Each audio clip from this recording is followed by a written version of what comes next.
All right, call to order the Water Transportation Authority Board of Directors meeting for Thursday, August 7th, 2025. We start with roll call, please. Yes. Hawkinson. Here. Fortice. Here. Wattenbach. Here. Lund. Here. Stewart. Here. Williams. Here. Darwin. Present. And do we have Donovan online? Doesn't look like it at the moment. And also board members Lilyquist and Sadhu are absent. Thank you. All right, thank you. Item C, citizen communications. If there's anyone online who would like to unmute and speak to the board, you have 3 minutes. Please unmute now. Not seeing any. I didn't see anybody on the sign-up sheet over here. Anybody in person who would like to address the board? All right. Item D, travel training. Heavy lights, Okay, the program. thank you. So, what I was hoping for today, that I could challenge all of us to find some joy throughout the day. We've got some meaty topics to talk about, but ultimately we're connecting people to opportunities, and whether that's work, school, all those kinds of things. But part of it too is connecting people to joy. And what I mean by that is people that connect with each other, go to parks, go to bookstores, go to those kinds of things that make people happy. And thinking about that, there's nobody better than Andrew that represents that joy. And so I thought it'd be good to kick it off to remind us all, including me, about the joy part of it as well. Andrew's our travel trainer, who helps people learn how to ride fixed route. Absolutely. That needed. So with that, and hopefully not too much pressure on that, Andrew. So It's fine. It Lots of makes fun. perfect sense. Good morning, everyone. Thanks so much for the time and opportunity to talk to you guys. As you were saying, I was a travel trainer, which means I get to see the moments in our community where people's opportunities just open up for them too. So I was thinking about kind of that joy aspect of it, and it brought me right to this travel training that I had. So I'll just start by saying it's fun to watch a train go by. I'd forgotten somewhere in my childhood how much fun it is to watch a train come by, to see it peek around the corner. You can hear the horn in the distance. You wait with anticipation. The earth moves around you as you watch this train roll by, and there's nothing else happening except for you and your eyes on that train. And I don't remember when I lost that thought and that connection to that joy, but my travel trainee never lost that joy. So I got this travel trainee.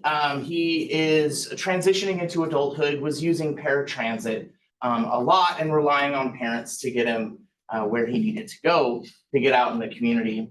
So I met him at a transitions fair with his mom, and he was super enthusiastic about talking about our vehicles too. So he was already his interest was already sparked. So we set up some time to do travel training. I met him. And before we went out, he even had an Amtrak train that he brought on the trip, just as we sat at the bus stop. So, he could pass the time by telling me about the specs of the trains. We got through the basic stuff. He was awesome and fully capable of being a fixed route expert, I thought, too. As we kept working, we got through the necessary rides. He knew how to get to school. He knew how to get to shopping and all of the essential areas around his community, and was just kind of thinking, what's next? And so we were talking about what's next, and he said, I'd love to get to a couple of spots because I make these videos I put on YouTube of trains going by. I was like, all right, man, tell me how to get there. So he did all of the trip planning. He became a Google Maps expert, and he would tell me the exact time we needed to be at the park to see this train come by on the train schedule, right? A perfect match for a travel trainer with a travel trainee. And as we did this a few more times, and I started going back with him, and I could see how excited he was to see these trains go by, I honestly got pretty excited myself. And I started getting a second angle of the train too and relaying with him and then sending him my video afterwards so he could have two angles of the train going by. I asked him after our last time videotaping a train together, because he was graduated from the travel training. He had it independently. He realized too, he could travel nationally if he ever wanted to. He was like, I could go to New York City. I'm like, you could, man, go see the trains in New York. And I asked him, how do your parents feel about you having all this independence and being an adult now and moving in? And he like teared up a little and said, they're really proud, man. And I teared up as well and said, me too. He went home and has talked about, he's a regular rider now.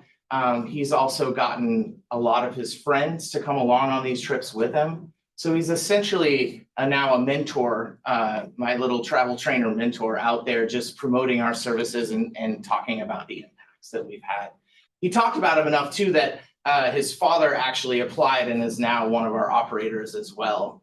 I hadn't met him, but we were at a meeting at work and he raised his hand and said, oh, hey, by the way, man, nice work with my son. So it was really awesome to just see how much that stuff can radiate out into the community and bring other people to us and get us to those people. So thanks so much. Just those are the moments that I get to see all the time in my position. And yes, I know it's an awesome position and I get to do it. So Shows those opportunities. yeah, absolutely. Yeah. And would you mind just touching on NaviLens? Sure. Yeah. It was on the agenda. Yeah. So if you haven't heard of NaviLens, it is a wayfinding system that was designed for people who are blind or low vision. There's two versions of this app that you have on a phone. There's NaviLens and NaviLens Go. NaviLens is gonna find these codes that we have up on signs. And there's no technology based beyond just an app on your phone and a physical sign or sticker up. And all it does is read these signs. It can navigate people who are blind to where the sign is at and give the information you want on it. We have them at the downtown station right now.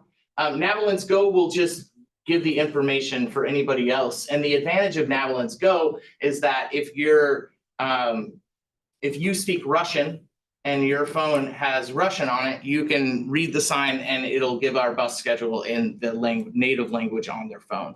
So now we're merging those gaps too with it. It's tremendous opportunity. It's growing everywhere. The best part about it is that it's incredibly cost effective and works better than other systems that are out there. So we're piloting it right now, really excited about it. I have a lot of travel trainees that came in. It was actually inspired by a travel trainee that said, I need to be able to navigate around. Someone who lost their sight later in life, I believe the percentage is about 10% of people who are blind know how to read Braille. There's a lot more of a percentage of people that have a cell phone in their pocket, right? So this is a really good way to have those types of wayfinding opportunities in our downtown station, and really looking forward to hopefully helping it grow and help a lot of folks. Any questions for me? All right, I'll step out of the hot seat and let you guys keep finding the joy in the numbers for the rest of the day, gang. Thanks, Amy. Take care, guys. Appreciate it. Very engaging. Yeah, he's a lot of fun to talk to. He's got just tons of stories. If you ever need to feel good, just give him a call. All right. It looks like every day. And it's like, it's Allie again. I feel good moment of the day. Stop calling. All right, item E, executive session. The board will now meet in executive session for an update on potential litigation or legal risk as allowed by RCW 42.30.1101I. The board will be in executive session for approximately 20 minutes until 9:32.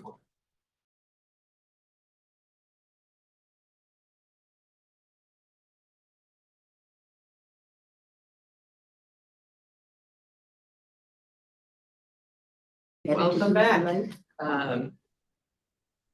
Executive session is closed, or closed session is closed. Item F, board action, F1, considering setting a public hearing on the title state report. So I'll take this one. Yes, we're requesting a public hearing that the board set a public hearing for September 18th. I'm assuming you'll want a full presentation at that time, so not prepared for a full presentation. I'll just say that this is a triennial report required by the FTA for receipt of federal funds, anti-discrimination on the basis of race, color, and ethnic origin. And I'll talk about on September 18th what it contains, but it contains various activities to provide reporting, provide outreach engagement around anti-discrimination elements.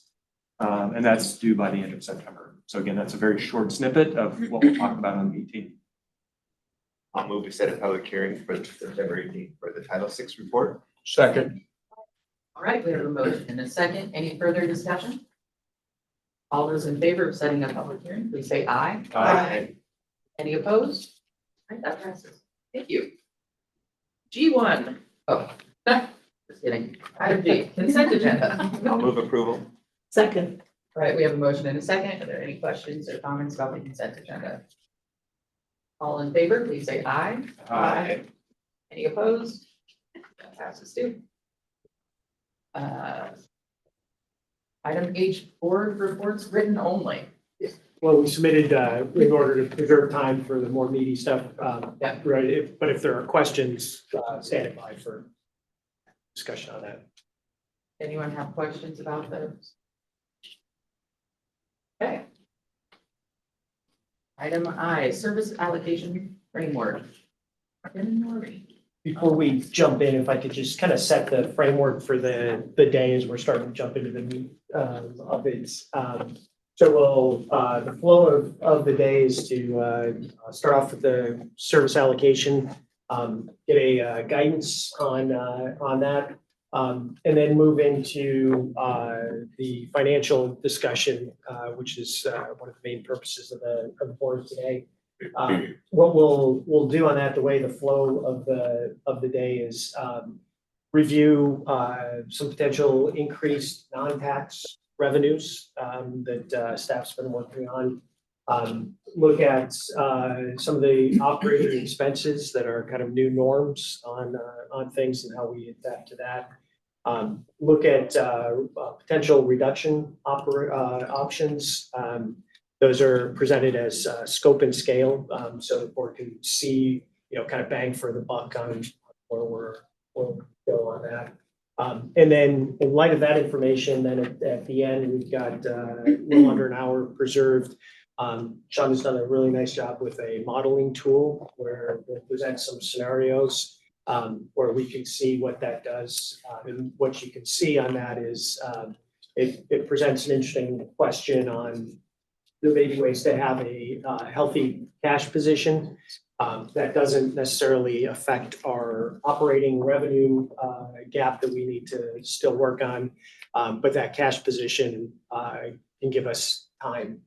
And the way we've been trying to look at that or the framework is through time, space, and scale. So how do we buy decision space over time to scale cuts and fixes that actually tie to the facts on the ground, as opposed to, because what we'll see as we look out, we're looking out through 2030, and there are assumptions that go into that. That's the modeling tool that I think will be really good to play with, is because you can model and see, okay, if you have assumptions on sales tax, if you have assumptions on reductions, if you have assumptions on other things, you can see how that all plays out on things. And so kind of the idea, the philosophy is on that time, space, scale framework is build a budget for 26 based on the facts that we know that reduce the operating revenues, expenses gap while preserving a good cash position to buy us time. And then 27, do the same thing, but we'll be able to update assumptions, know where those are and so forth, and do that, and then get down to where that gap closes.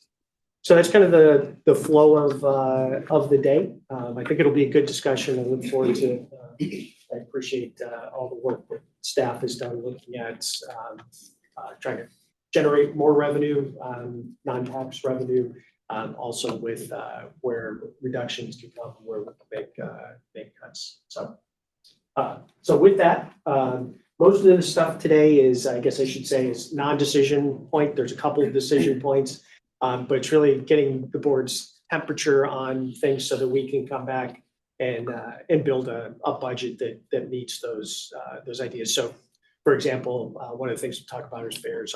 Is the board willing for us to go out and look at a $1 to $2 fixed route fare? If so, that affects obviously budget on what things would look like, what we have to, but it's not a decision point on that. So with that, I'll pause if there's any questions on the flow of the day and give a healthy space to wait.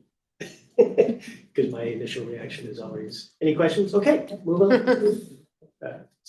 Okay, with that, I'll turn it over to Maureen and Tim for continued service allocation framework discussion. Okay, great.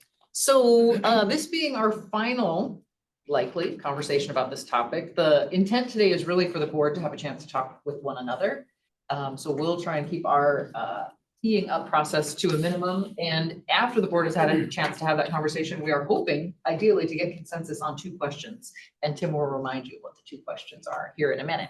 But because it has been a little while since we've spoken, and perhaps for anyone who hasn't or is just joining this conversation now, Rochelle, if we could advance to the next slide.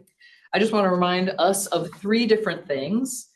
First, many people just assume or expect that maximizing ridership is the only goal of a transit agency. It sort of feels intuitive, but in fact it's not the case. There is this other goal that has to do with providing broad access. Ridership is a primary goal and a very important one, but not the only one. Second, our service and our ridership look the way they do because of the way we balance these 2 goals, right? That because we have to satisfy these competing values. And if we could advance to the next slide, Rochelle. Third, this is just a reminder of where we sit today. This is how we prioritize those two values. So any questions or initial thoughts on that? Okay. I have thoughts. Okay, great. You want to share them now or hold them for the board? Yeah, please. Well, I loved how we began the morning talking about how we connect people to opportunity and connecting people to joy, but we do that when people get on the bus. And we exist and we provide that public good when people get on the bus. We realize carbon emissions and the benefits of public transportation to meet our climate goals when people get on the bus. And so I would ideally like to see this 60-40 flipped. And we worked on one of those scenarios as a board in the earlier. And so those are my thoughts. That is how we are fulfilling our mission and the benefit and the public good is when people get on the bus. Can I add that these 2 priorities also have different financial implications? Ridership and rider density is easier on us financially.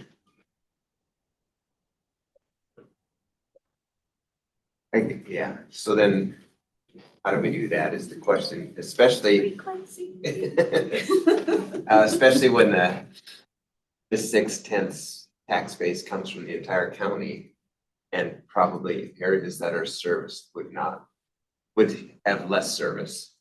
And Bellingham would give more because that's where the ridership's at. But I think when we look at our growth allocations and the commitment Bellingham has to do more of the 0 to 60% housing from commerce, more density, like we're taking the lift for the county on how we grow to preserve Sure. our ag plans.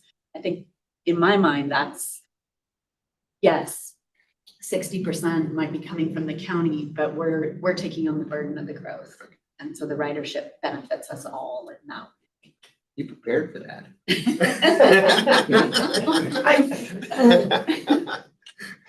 I think, I may be persuaded to be more amenable to that argument that ridership is solely in Bellingham or a majority of ridership is Bellingham. If we can preserve space for, I look at what we just did yesterday with the senior day in the park. There were special services from the outlying communities to get a larger group of riders into a special event. If we could preserve more space for county opportunities like that, so that we are still connecting people to services. Everson and Saxumas, we get one bus an hour per day. I mean, it's and Linden too. So I guess, like Scott says, if we are, again, if we are still contributing, where's our value? And I think if we can preserve space for some of these special transportation projects that could be sold as, the added value that out in the county we're able to access. And I don't think it's just Everson and Saxumas. I think it's the foothills area. I think it's Linden, Blaine, Birch Bay, some of those areas as well, that we were able to reserve the right to kind of reach further into the system or have a greater access to the system at times when we need it. Yeah, well, and I was gonna say, I think that a majority of the people who are riding the bus in the outlying areas is because they need the bus. They're not like, oh, it's so convenient. I just missed it and I have to wait an hour and it's gonna take me 2 hours to get into Bellingham, but it's great. Fine. And so that's kind of my concern, is more making access even worse for those people who actually really need it. And I know I brought this up before. It was great living on the 331 and just like being able to walk out there and go downtown and not worry about driving and, all of that. But I absolutely could have just gotten in my car or called a taxi or an Uber or, all of those things. But I think a lot of the people that are outside of Bellingham are riding the bus because they need the bus. And there's lots of people in Bellingham who need the bus too. That's not what I'm saying. I just think a higher percentage of the riders outside of Bellingham are riding the bus because that's their only option. So I think keeping that in mind is important. Michael, sorry for cutting out. Yeah, thank you. I'm saying aligned with you, and I'm not sure which way it pushes. Can we go back to that one map of coverage versus ridership? Yeah, do you mind going back one, Michelle? So that's just a map of people. They're not sort of color coded by priority population, by what you're referring to, Ally. Who are the ones who need it? Who are our priority populations? So there's a third map, and what it shows is a reach for priority populations, which isn't quite either of those. So geographic coverage sort of isn't really mission driven, but equity driven coverage is mission driven. So I think what we'd want to preserve is not just pure geographic coverage, but coverage for the people in need, which isn't going to be the same as geographic coverage, but it also will move in that direction. One of the things that I've been thinking about is both of those concepts. And I've heard you guys talking, Scott and Ally and so forth. And I've thought about what does it mean to say maximize ridership? From our definition in Bellingham, that means big buses, people get on the buses and so on, and that provides access and everything else. What I've heard in our discussions before in these meetings is that particular model might not, if it was, let's maximize ridership in Ferndale and Linden and Nooksack and Emerson. And if the only model we have is big buses providing that ridership as opposed to some alternative ways of doing that. That's something you're, not taking budgetary concerns into consideration right now. But what does that mean for us? If those two definitions are based on how many big buses go in and out, as opposed to how much access to those big buses can we support in an alternative way? That's something to think about, to put out here to talk about. I mean, in the city of Bellingham, it's easy. Big buses go up to Western, big buses go to all over. But that might not work for the outlying areas. And so what is our mission, see? And if we define maximizing ridership, but there's different ways to do that, maybe that's what we should be talking about. Rather than, this is the model, and this is the only way we can do that. We should think outside the box a little bit. So, but once again, putting budgetary concerns aside at the moment, maybe that's where our discussions need to be. I just wonder how we define maximizing ridership. One of the things I was looking at that is, all right, let's take a look at, and I'm just going to use rough numbers, I don't know all the numbers, but let's say Bellingham has 100,000 people, right? And we say, all right, to maximize ridership, we want to have 10% of the people riding. Well, that's 10,000 people, but in the outlying areas, it's not going to be 10,000 people riding, it's going to be less. So do we define maximize ridership as a 1-to-1? You have to have 3 to 5 people per bus or whatever, 25 people on the bus is maximizing, or are we defining ridership as a percentage of the population that are riding that bus? And I think that's an important consideration to take as we talk about what maximizing ridership means. So I don't know, that's just my thoughts. See, and I think your thoughts right there, it's percentage based and all that, but where I'm at right now is one concept versus another. And then we can define, oh, okay, what's the definition for that later? But right now, I think that we've had a history of saying, well, if we build a bus line out to this new area in Deming now, and we do this and do that, that's the way to provide service and maximize ridership. I think that's the way of thinking, the way of past thinking is that if we just send a bus out there, that's going to maximize ridership. So so high density, and Bellingham is obviously building a lot of high density in pockets. I guess, do we have examples of high density housing on GO lines? And then what percentage of the people in that housing are actually using the bus?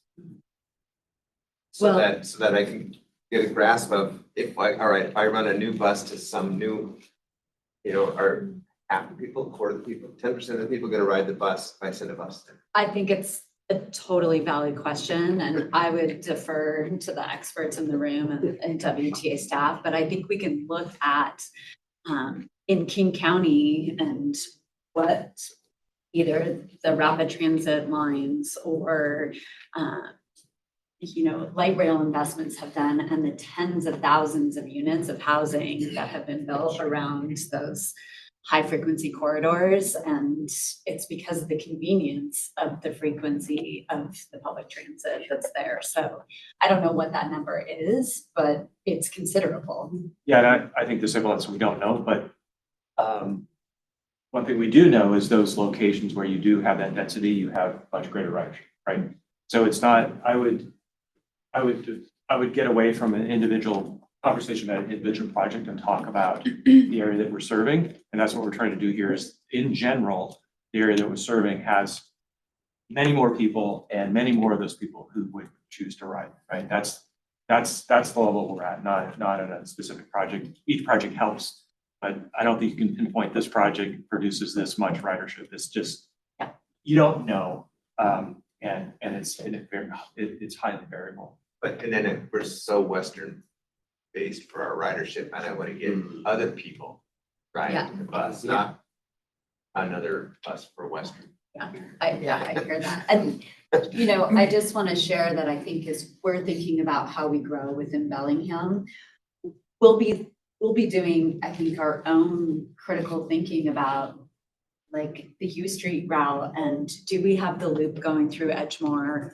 Or, you know, like we'll be doing our own interpretation of broad access within Bellingham versus frequency on the GO lines, right?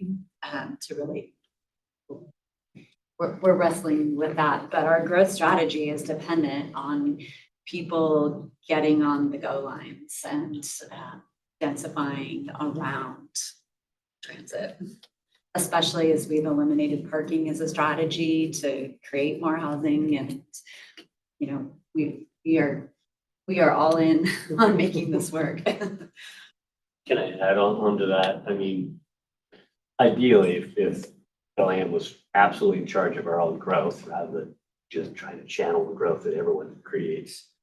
Yeah, we can make it really easy on the transit service. I mean, we have made it hard to run a good transit service. And to Kim's point, we're trying to make it easy to run a transit service by directing growth so the targets are easier to hit with less effort. Another point, I really appreciate the discussion of like, how do we even define maximizing ridership? Is it like, you know, a greater percentage of people in the service area, right? So, or is it just absolute numbers? You know, 4 million riders, 5 million riders a year. I know we kind of temporarily wanted to move away from talking about cost, but sort of like the inverse of maximizing ridership is actually less cost per ride. And I think we should keep track of that fact. That's one of the really important reasons why you would like to maximize the ridership is to drive down per rider cost. So if there are other service areas that may not look like maximizing ridership, but actually financially look like maximizing ridership, then it counts. Even though it doesn't traditionally look like you're going to density areas and just serving density.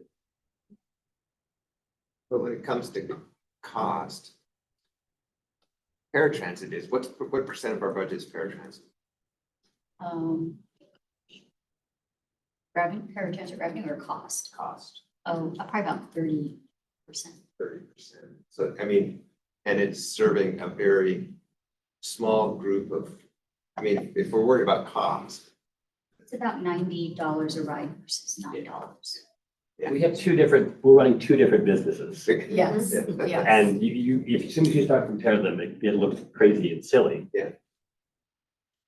Shonda, just to clarify, did you say 30 or 38? 38. 38. I heard 30, but 38. Sorry, I meant to say 38. 38. Yeah, that's a, yeah, so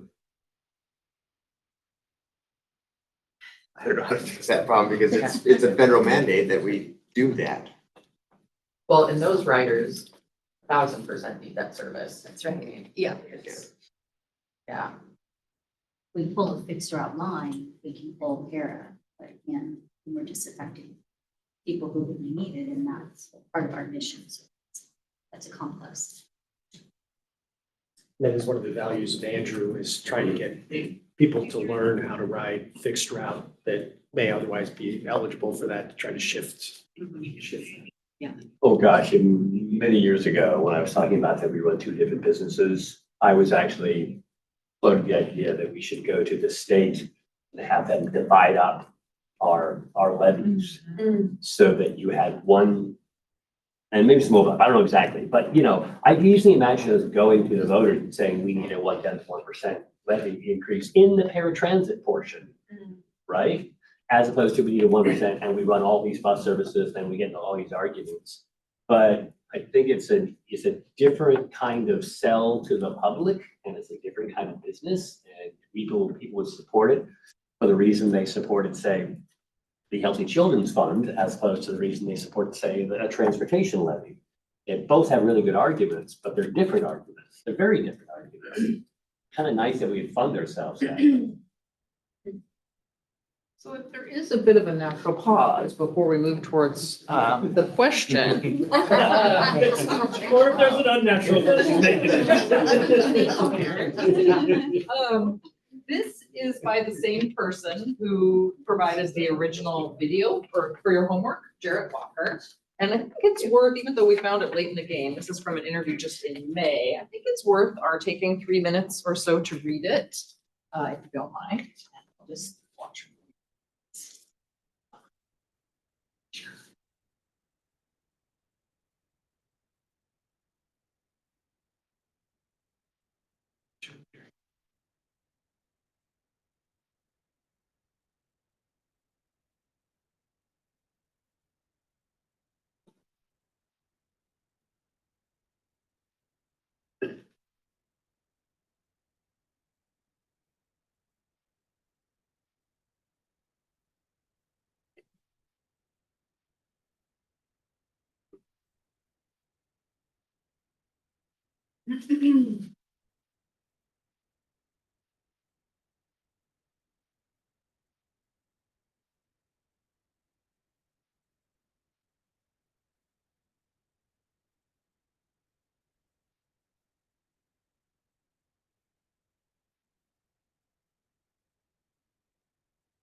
There's Rush.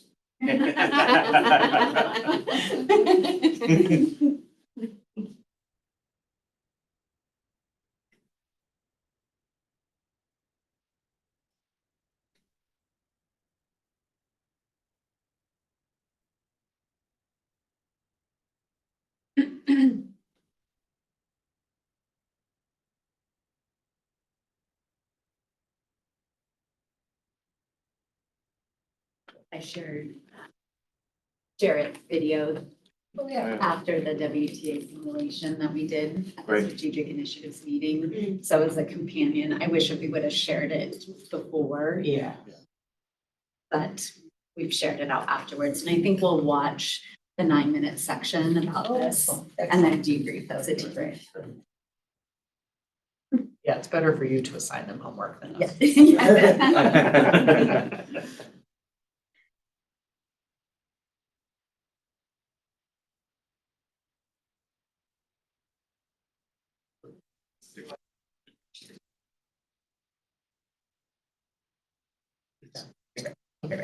All right, so of course, a little bit self-serving because we are partial to the idea of not getting yelled at whatever we do.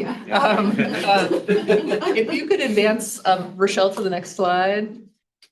But I think the other Or two point more? here, Oh, just to make a point, like, that's why we're kind of silent is that we think it's a board decision. We may have thoughts, we may have a conversation about what maximizing ridership means for us, but we're agnostic in this conversation, right? And I think that this article makes that point, right? Staff is agnostic about the direction. We just need a clear direction, right? So But I think part of that is it's a community-based decision. It's not right or wrong necessarily. It's what's best interest for the community, and as being representatives of the community, that gives us the direction to be able to implement. And as Tim will show how this fits in with our guidelines and how this factor that can help us implement what the community's direction is. And then also help us as we communicate to those out in the community why the policy decision is what it is. So anyway, I just wanted to underscore. Okay, all right, and this, I'll just leave up for just 6 seconds so you can just see where we're headed. We'll speak about this again in October, but I think probably at the very end. Okay, over to you. Okay, next slide. So what I'm going to talk about here, just so you understand where we're headed in this conversation. I think maybe it was stated at the beginning that this is just a discussion and we're hoping to get direction, hopefully clear direction on what that policy should look like. But we're not looking for specific language around a policy today. We have a format that we think this would fit in very nicely, and that's our evaluation guidelines. That was adopted by the board over a year ago. It contains various metrics that are shown here. We think that's a nice place that it would go in order for us to be able to incorporate within our current procedures, the things we do, and to be able to report back to the board on how it's actually working as we're talking about service changes and as we're evaluating our service. So we hope to capture that within the evaluation guidelines. What we hope to do is, based on your conversation, based on a direction, is to then bring that into some policy language. So that's essentially what we're trying to show here. And the board will have a chance to weigh in at an October meeting where we're going to provide some updates to the evaluation guidelines, and we'll put in the policy language for your final adoption. So this isn't the final decision-making point. Let's just do a theoretical and say we flip it 60-40 the other way. We sort of tried to do that in the exercises. We were tasked with trying to do it, and we moved all the little bricks around, and then you went up there on the board and showed us what our actual results were. And it was surprisingly little. It was surprisingly hard to move those things around with doing just little tweaks to our current network, at least based on that little simulated model. So my first question is, if we did say a new number, 60-40 the other way, or whatever the new number is, how well operationalized is that? You went up and you moved them around. Can we actually measure that in a way that's credible to us? And then it'd kind of be nice to see what it looked like. So what if we did an exercise and went crazy? Instead, do 80-20 this way, 80-20 that way. Show us what it really looks like. Because I can say I want to go 60-40, but I don't know what its actual impact look like. I may gasp at the cost, or I may go, okay. So can we really measure that percentage, and can we see what that, and going forward, can we actually see what that looks like if you're driven to follow the direction? Yeah, absolutely. We can do that. In fact, that was part of the exercise we did at the last meeting to go over the scenarios. You might recall, we looked at 3 different scenarios. We did look at a 50-50 maximizing ridership broad coverage split. We looked at more of a balance toward the broad coverage. We talked about what some of the implications of those changes would look like. So yeah, we tried to do that, but we can absolutely look at, if you have a number, what are the outcomes? What does that do in terms of those different goals that you discussed, as far as like, how many people then would maybe shift a trip over to from single occupant vehicles to riders. It's all just numbers, right? We don't know in reality if that's going to be true, but we can certainly show you kind of what the output might look like. I think more importantly, though, is for you to see what are the implications in terms of where the service gets shifted, right? Does it change, and where does it change from to different areas? And I guess this is a good chance to get to the next slide here, because that's part of the question we're going to be asking you. Rochelle, if you could advance to the next slide. So the questions we're going to be asking you here, which you've already started describing to us your responses, but we essentially, in order to provide clear guidance, we need to answer 2 or maybe 3 questions, depending on the answer to the second question. And that the first one is, what should that ratio be, right? And then the second one is, should we be allocating that ratio to existing service, or only when we're making some kind of service change, like if we're adding service or perhaps cutting service. And so that's kind of the second decision point. Both of these are interrelated, obviously. But if you decide that it should apply to existing service, then what that essentially means is you're taking service away from one area and putting it somewhere else.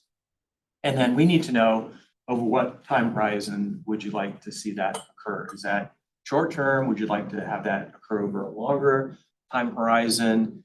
And the implication of that is that kind of change could be disruptive, right, to riders, because you're taking service away from current riders, giving it to a new area. So that's the implication there. And then if you decide, no, it only applies when we're doing those kind of service changes, when we're adding or removing service, then it's a little easier to do. It's less disruptive to folks because obviously you're maybe a little less so if you're cutting service, but if you're adding service, less so because everybody likes new stuff. And that could be done over that's typically would be done over a longer time period, just given the revenues that we have for new service. So those are the kind of the choices that we want to pose to you. And I think there was an idea thrown out as far as what that ratio should be. But we'd also like to try to answer that second question. How do we implement that ratio? What does that look like? So I guess I view this as negotiations. Yeah. So I'm willing to give up Sunday service in the county. What does that give us for more service in Bellingham? I mean, does that give us 5 percentage points of shift? 10? None? You know, I'm willing to give up the last trip of the day to Linden, because it's probably not used very much. What is that? You know, I need to know, I'm willing to give up some stuff if I know that we get more service in Bellingham to these highly critical areas. I'm willing to negotiate. I just need to know what's it gonna cost me. Following up on that, let's just pretend imagine we are actually shifting service. What is the receiving time of day gonna be? I'm assuming the receiving time of day would probably need to be peak, morning and evening, which means that the part that's given up might not be the last. It doesn't do any good to give up the last bus of the day in Linden, because we don't need another last bus of the day in Bellingham. No, but the labor's available. I think he could move the labor around to the middle of the day then, I think. Maybe You I'm see what I'm wrong. saying? So yeah, I really appreciate you willing to negotiate, but we need to be able to accept that sacrifice in the place that it would benefit us. Sure, yeah, I understand. And I just want to remind the board that really the knob that's the biggest lever for the ridership is frequency. And so eliminating the last bus to Linden doesn't enable, every 12 minutes on certain lines in Bellingham. So we have to weigh how we turn the dial. It's a better way of saying what I was trying to say. Achieve the ridership goal. Well, I think you hit the nail on the head as far as like the definition of maximizing ridership. So for each dollar, each service hour you have for your service, what's going to provide the most ridership? And we've kind of defined it for the purposes of this exercise is a 15-minute service is where we know people respond to that level of service. And it's not that you can get ridership with less service. It's just that you're going to maximize the amount of people riding for that service hour. 15 minutes, 10 minutes, even better. There's even a better response based on national studies. And we've seen that with the GO lines. That's where we really ramped up the ridership. If you look historically, we've all seen that graph. And even though we've added service hours, the ridership is flat or it's decreasing, right, over time. And so we know there's a response, but it's based upon the frequency. And you have to get a higher level of frequency to hit that, to maximize that ridership. I guess I just wanted to look at it, and similar to what Skip kind of alluded to earlier, but whatever we decide to, the 60-40, whatever this amounts to money. So is there a way, and kind of looking at it as a percentage, right? If we're trying to do all these things and we're saying, all right, we're out here, we're moving 40 people in every bus. That's great, right? That's 10% of this. That's what our maximum ridership is. But if we look out into the county, now if we're still moving 10% of the people, but let's say it's 10 to 15 people. Can we look at other ways, which maybe is utilizing smaller buses? Smaller buses don't cost $1 million. They cost $200,000 or $300,000. So maybe we start to look at, maybe we get 25 to 30 passenger vehicles out in those areas. And can we then still, because again, 60-40 to me is just money. And so can we still maximize our money of a 40% and still try to maintain some of this, depending on how we define maximizing coverage? I don't know, that's just some of my thoughts going into that. And I also see, oh, go ahead. Sorry. But I don't think the physical cost of the bus is really what's driving the cost of the Operation. operation. Well, it's a pretty big percentage.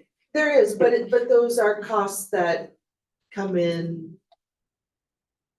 You know, we replace a bus every 5 to 10 years or whatever it is, but we pay people every day. So whether they're driving a 40-foot bus or a 20-foot bus, it's still that same person driving that bus. So that's where our cost is in our staff and personnel.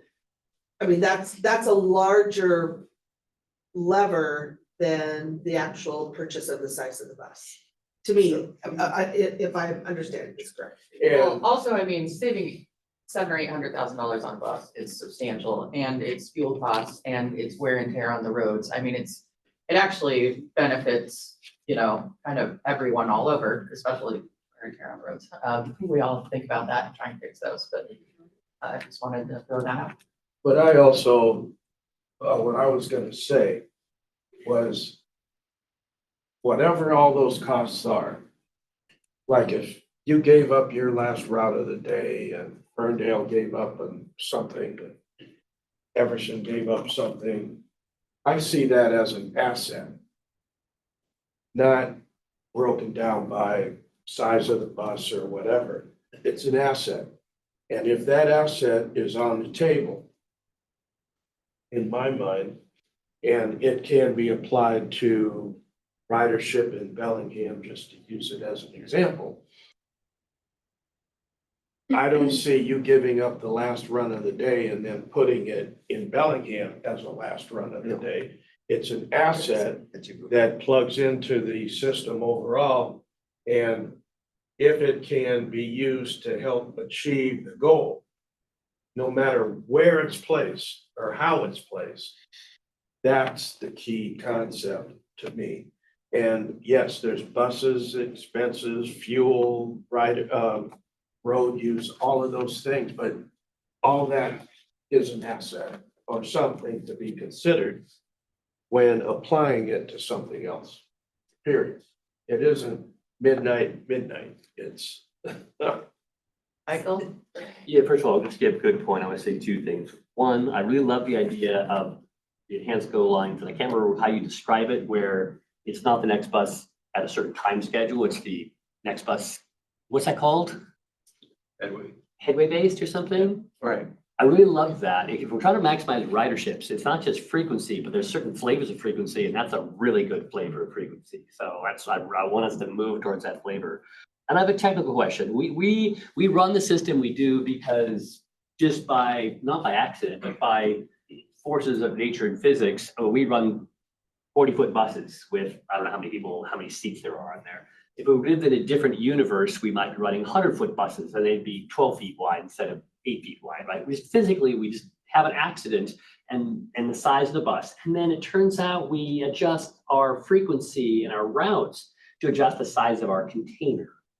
If there was another magic size, a good price break down from a 40-foot bus, I don't know what that is. Is that a 15-foot, 12-passenger van? I don't know where a real break is. And if that was the only bus we were allowed to run, we would then create a frequency system and a coverage system that adapted to the size of our tool.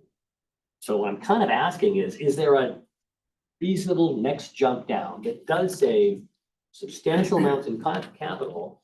And what would a system look like, primarily in the county, look like if that was our only choice of what bus to run? I kind of want to run an exercise in our mind is what would we be actually forced to do if that was the vehicle we were kind of required to use. Right now, we have a system that's kind of based on the size of our buses, even though we don't think we started that way. That's kind of what's driving a lot of our choices.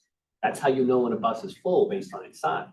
How when you know a bus is empty based on its size. Kim? I appreciate the conversation about form, but I want to bring us back to this fundamental question number one, because I think this was an ask from WTA staff for all of us to give that clear direction so they can move forward, and especially as we head into the financial conversation. So I kicked us off with a very heartfelt plea for a bit of a change for ridership versus coverage, and so I'd like to bring this back here. Scott, the board concurs. Well, I was gonna comment on Michael's first. I think probably for Everson, Nooksack, and Linden, a paratransit bus would probably cover the need 95% of the time. And it's already a service vehicle we have. So, you know, can we make paratransit buses run these outer areas? To Kim's question, going from 60-40 to 40-60 would be a huge jump. I guess I would like to know what 50-50 looks like, and maybe 60-40, but 50-50 might be a jump that we can get to with playing around with the things we're talking about, as opposed to 60-40 might be completely cutting off happy. Yeah, and I just wanted, I just, rough the right transition. oh, man. I just wanted to mention, because you had used like, you know, the first or last as an example. I would encourage us not to make the first of any route later or the last any earlier, because that affects when people can go to work.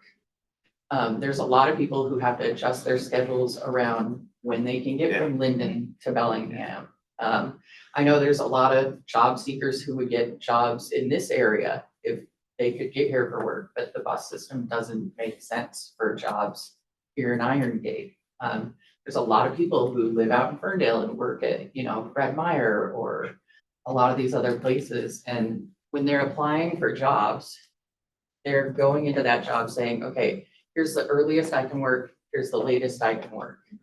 And to cut that down any more than it already is, I think would be a real detriment to the people. There's another funny thing in transit that's totally non-intuitive, but most people don't know, which is the last route of the day. People always look at it and say, well, there's no one on it. Why don't you cut it?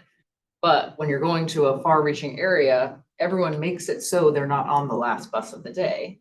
Because if they miss it, they have no option. So they take the second to the last bus of the day. If you cut the last bus of the day, that becomes the last bus Yeah. of the day. Oh, And yeah, they yeah, yeah. limit by that amount. So it's just, that is a good point you're making, that it limits it even more than you know if you cut that last bus of the day. I go, So I really want to see the flipped 60-40 scenario. I think it would be irresponsible not to look at it. What I question the staff is how much work is it to also look at the 50-50? Because I would love to do the 60-40 flipped, but I kind of want to see it, and I kind of need to compare it to an incremental step in that direction. I can re-pull up the 50-50 split. I think I don't know if you recall that, the maps that we presented as far as where that service would shift.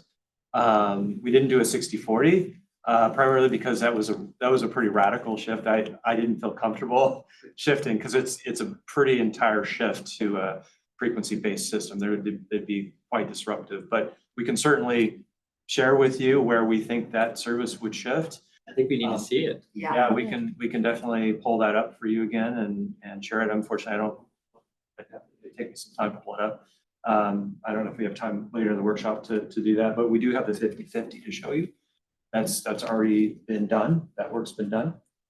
So to give you a sense of kind of what that would require. Would it be helpful if we came back in September with modeling those two options, and then we can also cost out what smaller vehicles would look Yeah. like? but I think we've mentioned smaller vehicles every year, right? It comes up Yeah. every year. So yeah, it would be great to see that. Is it possible, not knowing where you might land on the ratio, to talk about the other question, which is, will it apply to existing service or only to future cuts or expansion? I think you'll never get there if you just do it based on. It would take a future. very long You'll time. never Yes. get there. Yes, I You think gotta the look at answer is existing yes, service. especially with And I our realize the budget side roof's constraints. giving it away. We're fighting now. Well, great. That would answer our second question. It was simpler than I thought. But we can come back around then with modeling the question about a 50-50 and a 60-40. Well, it's helpful to know that the current 60-40 is not satisfactory. And so now modeling what the board can do. Right? Yeah, so that's, and we know the time frame. So I guess I wouldn't say it's unsatisfactory. I think the county is probably getting the most value we can. But I think we're also realizing that the value for the agency is in Bellingham. So is Thanks it for satisfactory for Yeah. me? Probably. I mean, I'd like more service, but I don't think I'll fill a bus. But yeah. Well, and I I guess- mean, we should have started a long time ago with, paying attention to density around services. And I think that, Purdue hasn't really gotten on board with that until probably the last 6 or 8 years. And we're seeing a lot of motion that way, but it's slow going, right? And hopefully we'll get there one day. I also think, if we make this shift, I really do feel like this is how we're realizing the mission and fulfilling our goals and objectives. But it's not forever. Like, we're having a conversation about turning a dial, we can evaluate, right? And the board in the future will be paying attention and we can correct. So. Well, and I know a lot of our conversations through COVID were access, it was about providing access, not only for riders, but, we were providing access to food, we were providing access to medical, like, we were providing access that people needed and putting that over, like, convenience. And yeah, I really appreciated those conversations a lot. You have something to say. I keep interrupting. Okay. No, and I guess I had a conversation with someone yesterday who was moving from the south side of Bellingham out to the Cabrant Road, which is county. Deep down. Deep county. And just thinking, they were talking about, yeah, we moved down to Bellingham and our friends are acting like we're moving to the moon. And I said, absolutely. I mean, that has been the attitude for as long as I can remember. It doesn't take anything for me to drive 20 minutes to get to Bellingham, but to talk to someone like for when the boys were playing Little League sports, for a Bellingham team to come out to play in Sumas, it was like, oh my God, do you know how long it takes us to get out there? I'm like, Yeah. I can drive to Bellingham 4 or 5 times a week. So just, again, the perception that the county is so removed from. A different planet. Yeah, a different planet, I said, yeah, they're gonna act like, are you coming home for Christmas? Yeah, being out of the box lunch. Yeah, I mean, so. Climbing on the covered way. Yeah, but again, that's a perception to the county too, is I can hop in my car and get to Bellingham Yeah. because the bus only comes once an hour to downtown Everson. So it is so much easier for me just to hop in my car and go someplace. And I fully understand that and I realize that, but again, just want to emphasize reserving the right if there are, needs out in the county for a particular event or anything like that, that we can pull a little heavier on the system for a day or two. I appreciate that Scott hosts the Small Cities Partnership meeting and keeps us reminded that the traffic can go both ways. In person only. Yeah. So I think I would just have one final question about the time frame. I'm getting the sense that the board, maybe based on the modeling, my sense is you're wanting this to be more the short, medium term kind of thing and not a long-term thing, but I think it'd be helpful to guide staff on kind of your expectations on how long you want to see that ratio be applied. Like, is it something we do over 10 years? Is it something you want to do in a shorter period of time? I'm getting the sense it's maybe a little bit shorter, not next summer, there's no way. But sometime after that, what's your sense of that? Can you provide some sense of where you're at? 2 to 4 years. 2 to 4 years.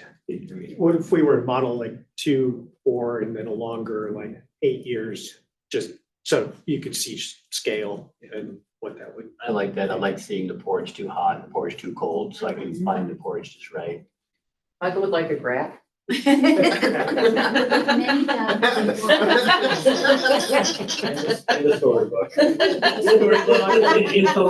that don't like that live 3D. Yeah. I'm imagining the books that Michael read as a kid. Graphs. Baby's first craft. So are we good with that kind of 2, 4, 8 year? And the purpose of that is to evaluate whether it's working and Well, and to what see kind of tweaks the, or need to happen. and to see the significance Yeah. of that shift Yeah, they're on. making it different. Well, that's what I mean. Yes, yeah, exactly. Yeah, I'd like to give time for people affected by the shift, especially in the smaller communities who have moved out there because of lower housing costs. And Yeah, then find suddenly, oh, this doesn't work for me getting to work. Yeah. To get that information back to us, so maybe we can say, maybe I need to rethink this. And all these things would take public hearings to make these Yeah. changes, those kinds of things. Yeah. Right. But to have more advanced notice than Yeah. 30 days. I guess I didn't hear it said, but I'm gonna say using existing finances.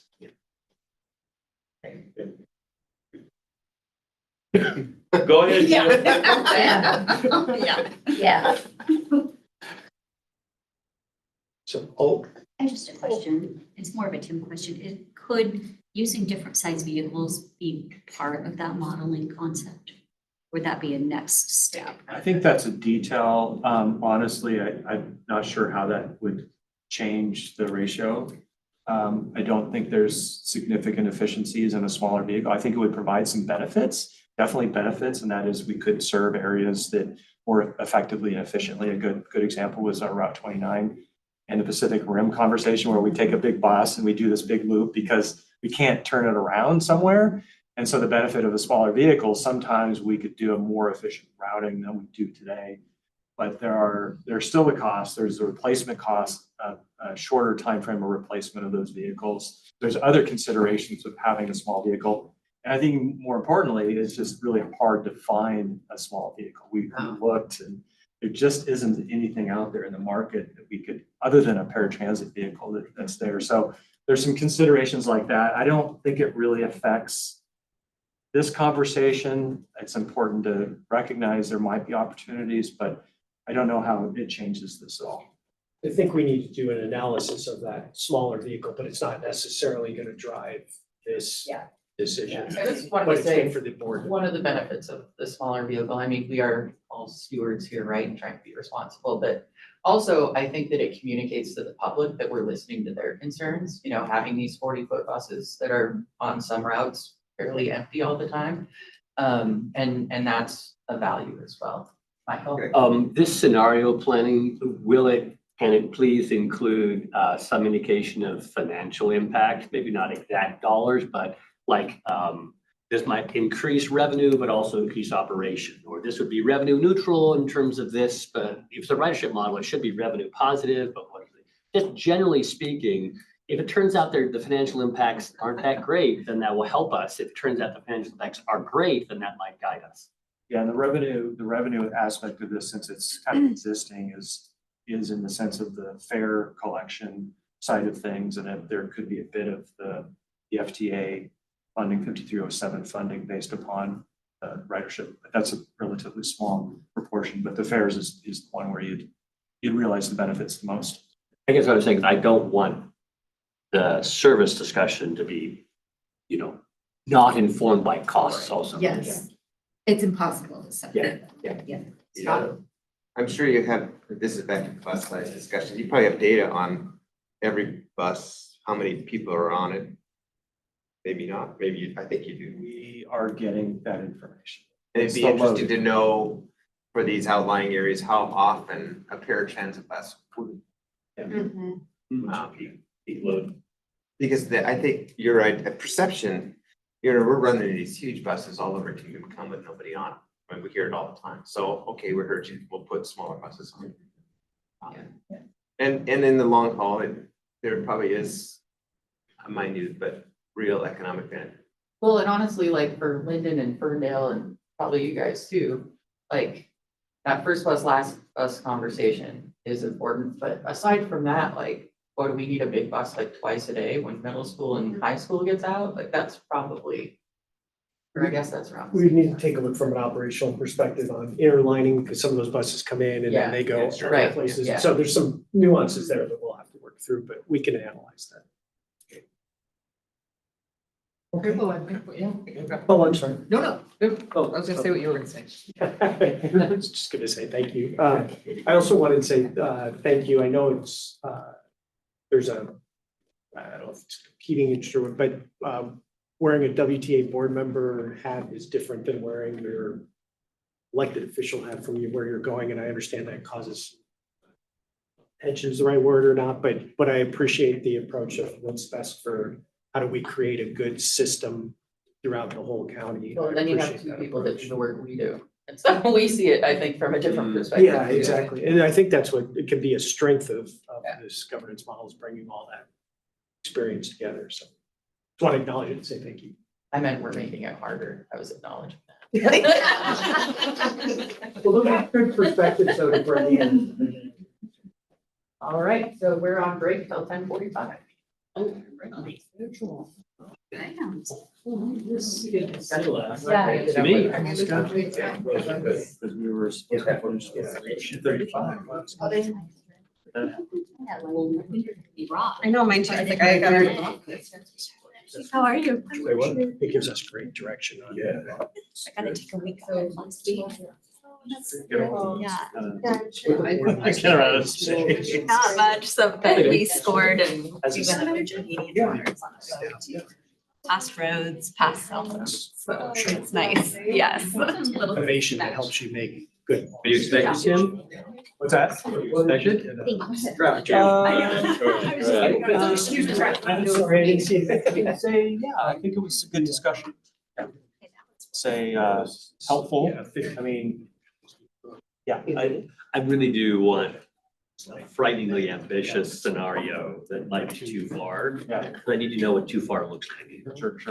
Yeah, and I, pull back that information. It's, Short term. when I did the 50-50, it was challenging for me, just, and probably because I'm too close to it. I know you're. Because it was like shifting a lot of hours. like, Something small you. bus.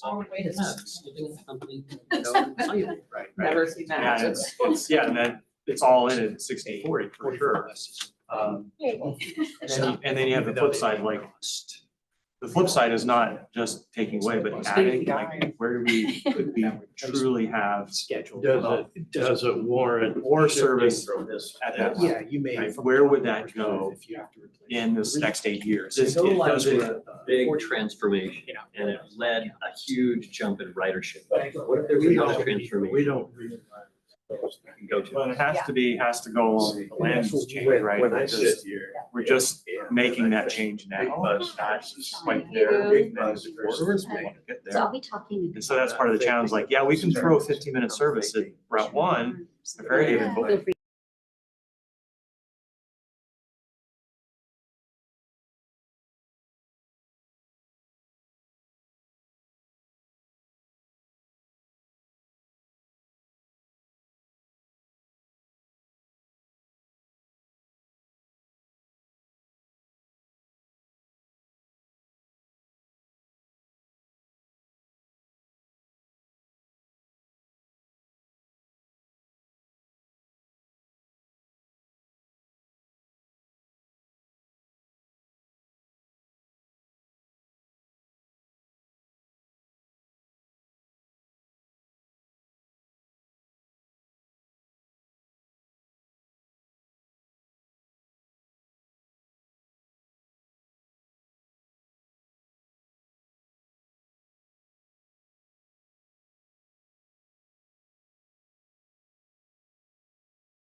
Okay, I'm here. Did you do it? You did. You figured that out? I saw Vicky do it. All right, welcome back, everybody. Item J. Yeah, so just to pick up what we have, we've got a group of folks looking at how do we generate more non-tax revenue. And then another group looking at expenses, which we'll move to. So Sean's been leading that team. But these are some ways we can talk about revenues, and so I'll get over to Sean. All right, good morning. As Les said, we're going to break this presentation down to a couple pieces. So you'll see a little bit of it now, and then you'll see a different after lunch. So first, we want to talk about just some new 2026 revenues that we've become aware of. Well, we knew about that we're going to incorporate that. So we have two one-time energy credits, one for the 2023 electric buses that were put in service, and in 2025. That's $580,000. These credits end at the end of 25, as do the sales tax exemption on electric buses. So we'll see some components of that. In October, on October 1st, there's going to be an expanded sales tax base for Washington State. It was one of the House bills that was approved. And some of the areas that they're adding are information tech services, security armored car, temporary staffing, and live presentations. So WHA will be paying sales tax on those items. But when people come to Whatcom County and enjoy those services, we will be receiving sales tax revenue. So our net of that is $200,000 a year that we expect to continue going forward. Increased rental revenue, this is for rent down at the base camp building and potentially at the Northland Diesel if we purchase that. Northland Diesel has existing tenants that we're going to honor their leases. I believe one of them is at least through 2030. And then for the FIFA funds, we're eligible for $174,000 next year, one-time revenue also. What WHA needs to do to obtain that money is send in a plan by December 1st, outlining what changes we're going to make to accommodate FIFA. We have a team that's working on that.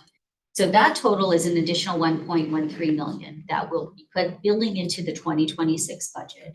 And this doesn't include the 5307 fund. So that's a topic we're going to talk about very soon. For sales tax revenue, as of the end of May, as at the end of July, we got May of receipts, 4.9% above last year. That's a good one. That's a good month for us. Our year-end forecast is still a bit under budget, about 1.4 million or 3.5%. Taking us at 39.1 million. That's just trending out what we've received so far. So we adjust that every month. We'll just keep an eye on that. And then again, we have the new tax law that expands the sales tax base going forward. So we saw an increase in January, drops in February, March, April, and then May was back up. Yeah. So we're trying to assess trend lines. It's kind of Very hard right now. We do have the model that Kim's staff sent over to us. So we're going to be working on that, which is much more detailed than what we use. And according to Forrest, it usually nails actual really well. So we're excited about that. One other tax that went into effect, July 1, was the 6 cents additional gas tax. The WHA does get a credit for gas tax. So that's just, we pay it and then we get that money back. So it's an in and out for us. The 5307 broadband, we're going to be looking for board direction on this. And my understanding is. Before we hop into that, any questions or comments on sales tax that board may have? Well, we were just looking at our sales tax and looking at the actual purchasing power of that. So we're just, slightly over where we've been in years past, but the actual ability for us to do the essential work of the city with those revenues is down significantly with the cost escalators. So even though the trend line is slightly up, the actual real power of those dollars is increased over the last few years. Yeah, and in Blaine, our sales tax is down. Right, you're seeing the cross-border traffic. We're in this cross-border. Yeah. That's been significant. Even there's some stories that have been on the news, even in Bellingham, it's been significant their business is closing down. They don't have the traffic, and also it's so expensive to operate within the city. So we're seeing some double impacts from those things. All right, anything else before we move on? Okay, so 5307, we talked about this a little bit, but what the 5307 money is an FTA allocation that WTA gets every year. We get about $5 million every year. And it just sits in a bank account for us to draw on. And those funds expire 6 years after they're allocated. An FTA bank account. In an FTA bank account, we don't have the cash. So FTA is earning the interest on that. What we propose to do is actually draw those funds down. We can apply for a grant to FTA to use those funds for operating. So we can get reimbursed up to 50% of our wages and benefits. Then we would take that money, deposit it into our fleet reserve fund, and that would preserve cash in the operation. So essentially, we're going to deposit in our bank account and then move an equal amount into our savings account. Because we would no longer have those grant funds to draw on, we would now be holding that grant money, but we also be earning the interest on it. And we estimated it's about $150,000, even more than that now, that we lost on the money that's sitting there for these buses that we've already purchased. So we would draw down about 11.6 million next year, and that is our 21 through 23 funding. So that'll help us preserve expiration of those funds. We'll bring that money. If we do it again in 27 for the 24 through 26 allocations, it's 15.5 million. And then we would be able to draw each year, or we can again wait, accumulate, and draw. But there's separate grant agreements for each. We can open one, draw the funds, and close it. If the board is interested in this, we bring a policy forward in September. And when you see the financial modeling later, you see that money just kind of sitting in our cash account. So it bolsters our cash.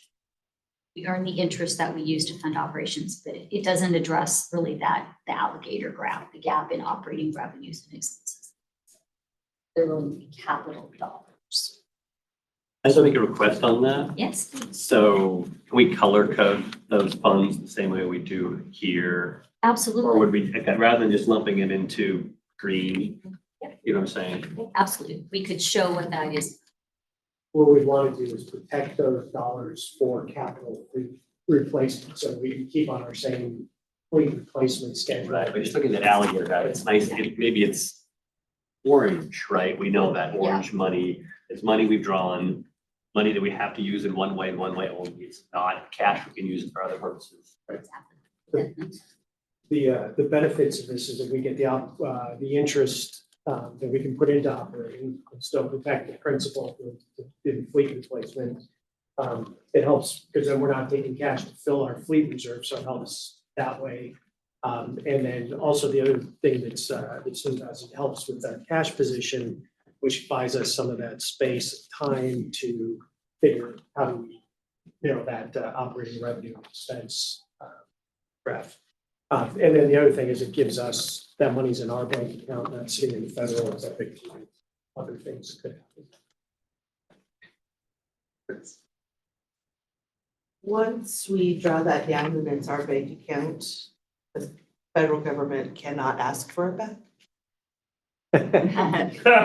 Nobody knows. I'm just wondering. It's a question, yeah. We don't think so. Okay. I think it would depend on. I think the answer is what money? Usually when the money is in your bank account, they even under current Forget about it. circumstances, haven't gone after it. Okay. If it's in your account.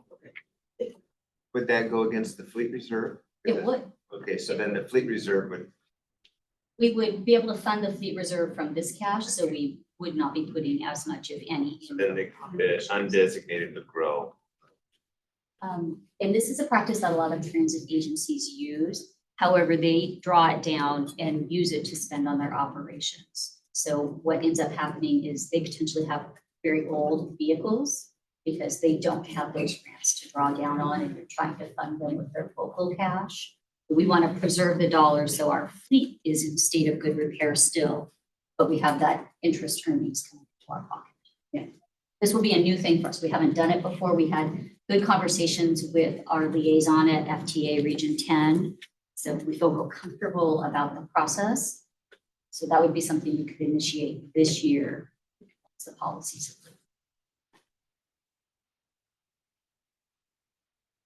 All right, that's it for me for now. So I'm going to turn it over to Josh, and he's going to do a presentation on changing our fair revenue stuff, the one that you've seen before. We'll dive into some more detail.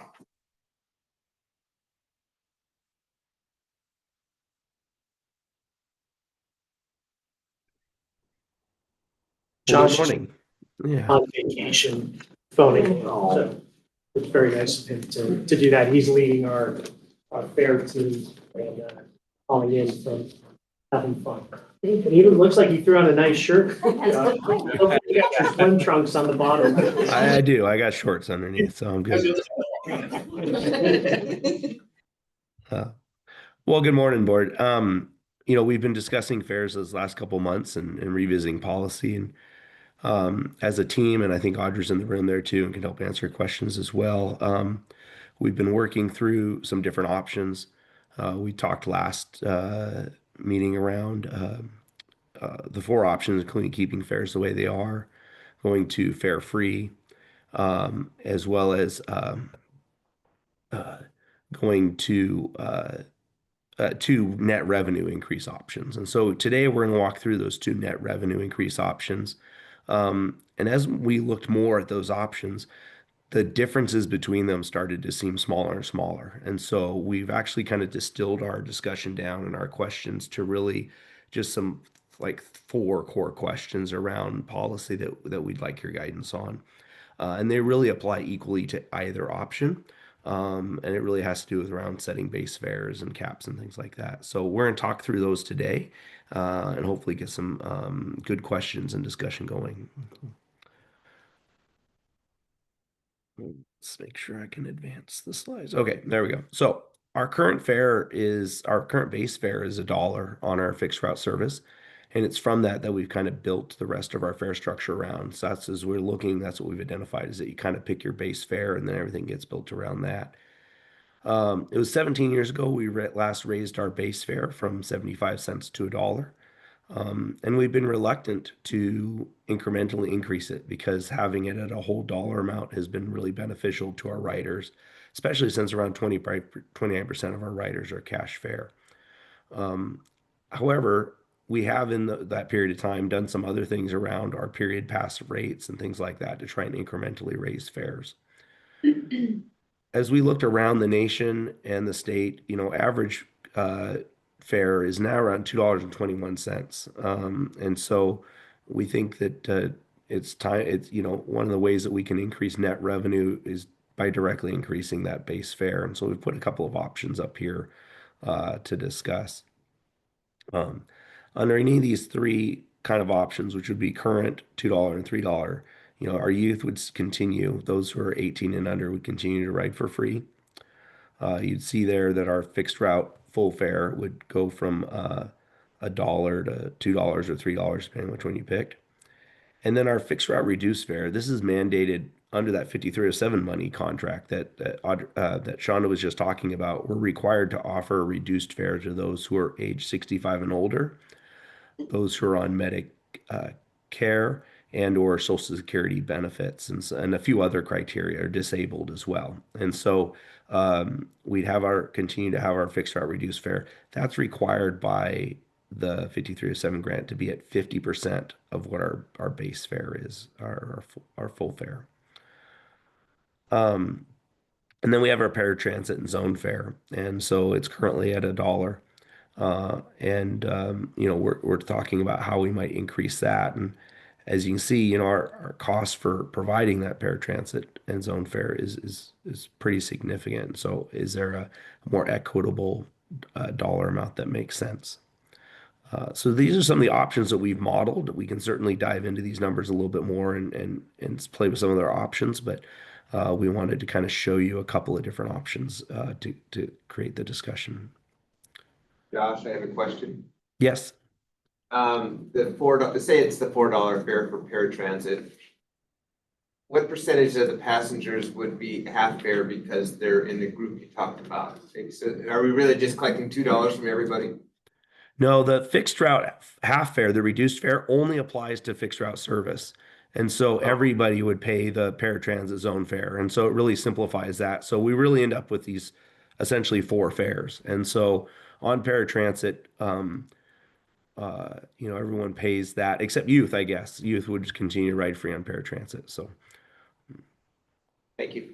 Well, and we would still have the monthly or quarterly passes, right? yeah, and so that's what we'll talk about in the next slide is how, these are the base fares they pay per trip, but then there's options that as you're a frequent rider, we can kind of limit how much you end up paying over a period of time, such that you can kind of budget and balance and understand that your total costs and that they don't, balloon on you.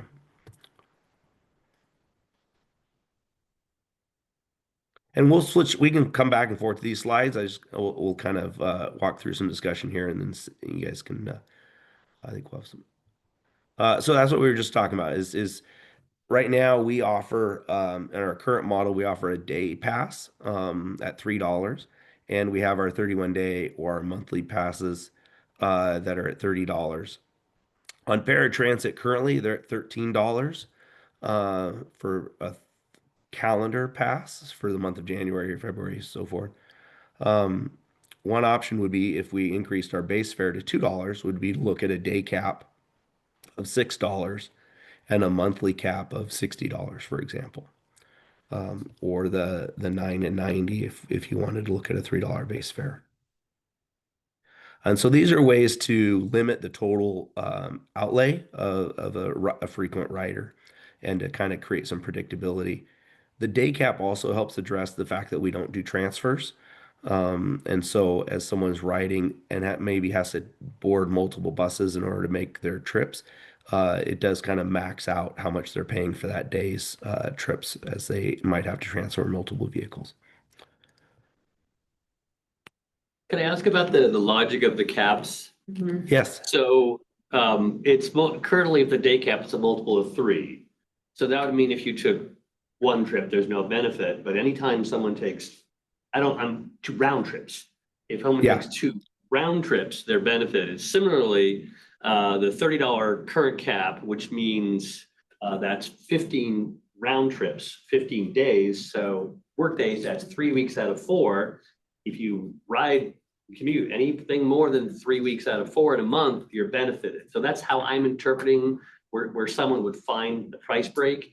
Is that why they were chosen at those levels? Was that the logic? Does anyone know at the time?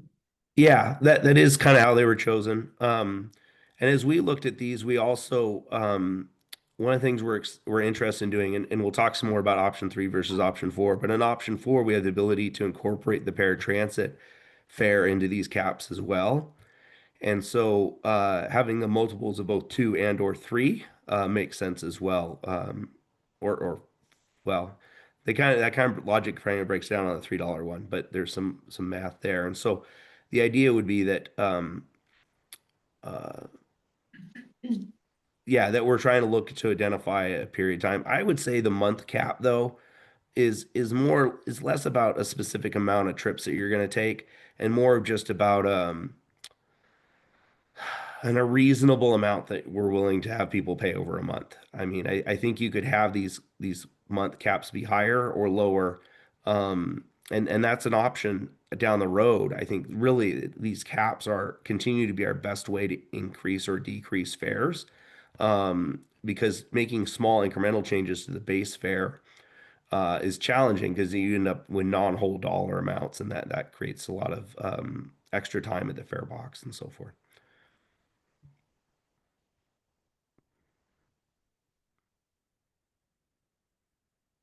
Did that kind of answer your question, Michael? I think.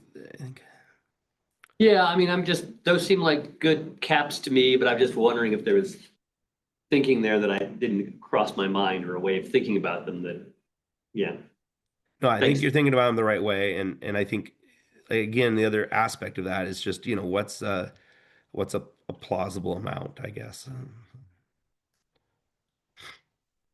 What we're gonna talk too, and it's a good point, is we talk about right now, a lot of our models built around period passes.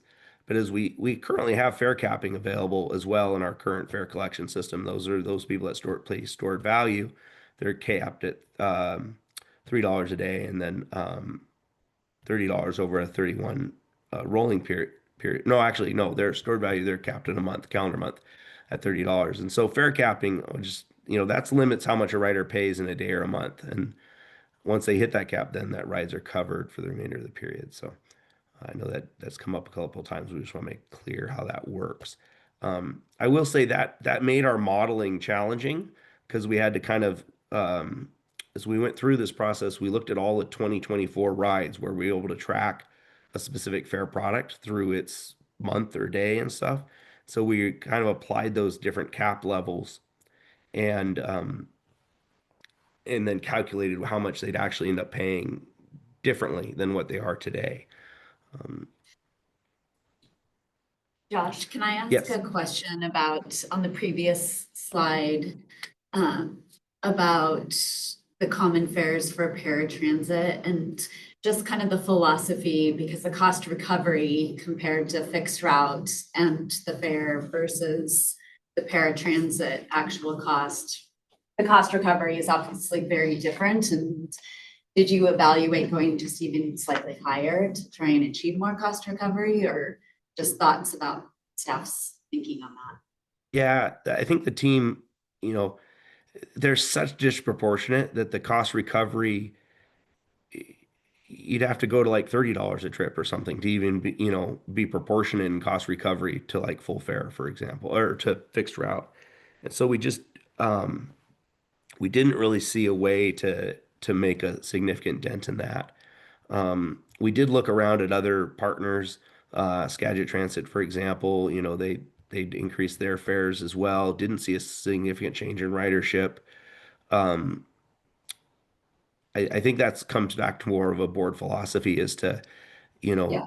where you want to put that price point. We didn't see any real way to do that. I think I will say, as we're talking about some of the policies here, we're exploring some ideas where we have some other edge policies that we'll talk about at another meeting, that having a bit more of a gap between paratransit and fixed route, and fixed route reduced fare creates some incentive to make sure that maybe folks are riding the fixed route, maybe more so than paratransit if they're able to.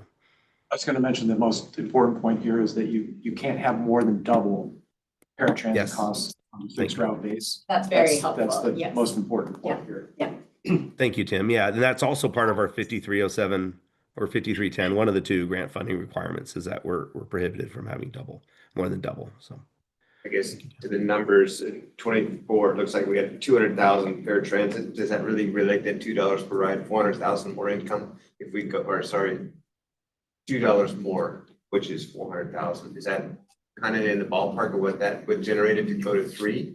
yeah, and so There you you kind of go. see here.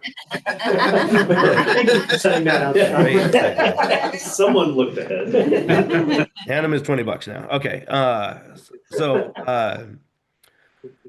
Yeah, so as we looked at this, you can see in the left-hand column our kind of our current revenue collection there, getting about 1.6 million off fixed route. And these are 2024 numbers again, because we're trying to model some things here. We have a couple of things that we can do to increase the revenue in both of those areas. So let's just talk through fixed route, for example. So fixed route gross revenue moving from $1 to $2 puts us somewhere between 3 million and 3.8 million is our best estimate.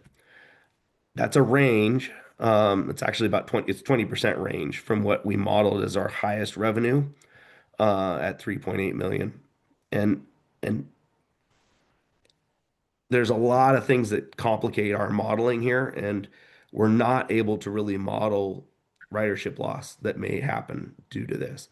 Our best, the best literature out there, including there was a project by a Western student that looked at fare elasticity, and that's how much ridership you might lose over a period of time by raising fares. uh, showed a significant potential ridership loss, and I think as we worked with that student, we identified some of the things that are unique to WTA, like a captive student ridership, for example, that make it challenging to truly model what the actual ridership loss will be. So this range helps to incorporate some ridership loss as fares go up. It also incorporates a range as we work with our partners at the university and at the community college, at the colleges in the community here to establish what our student fare should be. And so our high model has us evaluating student fare as a full paid fare, so at $2 a trip. But we need to go out and, with some guidance from this board, go out and do some outreach to those groups and have some candid discussions around what type of revenue we're going to get in those areas. And then at $3 a fare, a base fare, you'd be somewhere in that 4.5 to 5.7 million. On the paratransit, one of the areas too that we're looking at, you can see an increase there with the $2 to $3. And there's some other small policy changes that we're looking at that also affect that dollar and impact the range as well. We're not anticipating a significant change in ridership, and that's based on what we saw down south of us at Skagit Transit, where they increased their fare and did not see a change in ridership. In fact, it continues to grow for them as well. They're the ones that actually need it. Yep. It's not a choice. Yeah. And that's the intent, right? Is to make sure it's the right ride for the right person at the right time, and we want to make sure they get where they need to go. I think that's a way to say that. I don't think paratransit has much fare elasticity. In fact, there's really no studies on that at all, and that goes back to the fact that these are important trips for those people. And then we're modeling a slight uptick in operational expenses. We've identified under both of our options that we'll probably have to replace some hardware and we'll have to make some business processes changes. Some of this operational expense increase may be temporary as we deal with some increased capital purchases to replace some aging hardware. And then, I think we kind of modeled this as the worst case operational expense. As we look through the options, we continue to work to identify some areas where we're spending a lot of time and effort to give away free trips. How can we reduce that and continue to reduce staff time on other operational costs around things like badge printers and special cards and things like that? So I think the 600,000 is kind of a worst case scenario in that regard there. And then so that puts our net revenue, moving from about 1.2 million in $24 to somewhere that 2.7 all the way up to 5.6, depending on how we set our fares. I'll just note those are the dollars what we anticipate in 2027. 2026 would be a transition year, and so we wouldn't capture the full dollar amount in 26.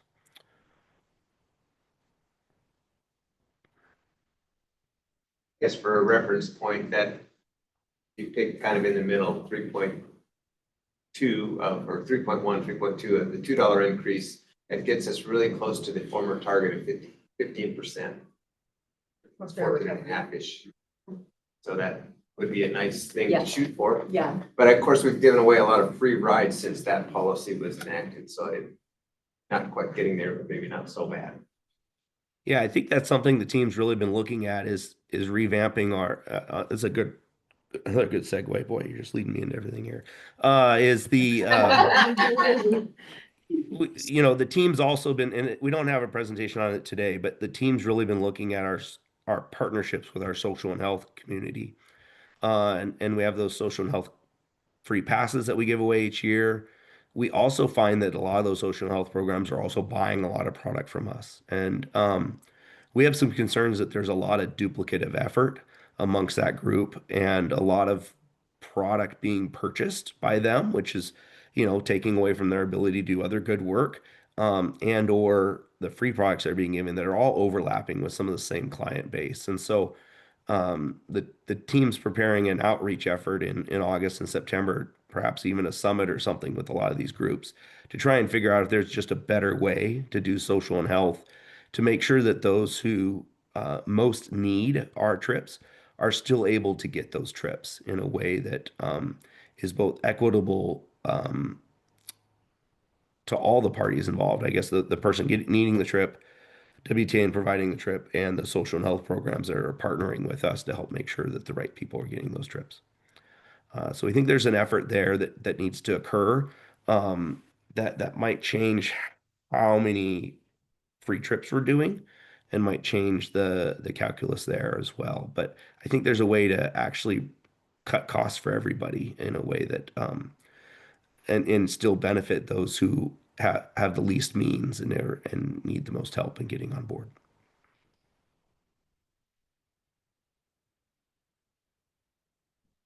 Okay. As I mentioned at the top of this, we really started looking at the option 3 and 4 and started whittling away at the real differences. And really it came down to, option 3 is really kind of modeled off our current approach where we have both stored value with caps and we have period passes. And so option 3 keeps those pre-purchase period passes, where option 4 really gets away from those pre-purchase products. And I think as we look to increase the cost of those pre-purchase products, it becomes less viable for someone to put down $60 at the beginning of the month, unsure of how many times they're going to ride or something like that, or $90 under a $3 model. And so the pay per trip with capping allows someone to pay as they go and still get the benefit of what the period pass used to do, in that they don't have to pay more than than a set amount throughout the period of time. And so really that became the key difference between option 3 and option 4 was option 4 just does away with the period passes, keeps things really simple. You pay per trip and then you cap. And then we work to increase the number of ways that people can pay. So they have some options on how they're managing their money and putting that into our system.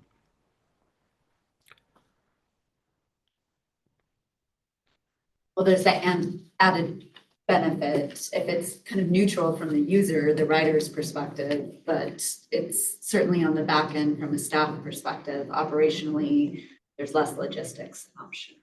There are. Option 4 really simplifies both our fare options that are available and all the time we spend explaining to our customers which product's right for them and stuff like that. And it certainly simplifies our operational processes.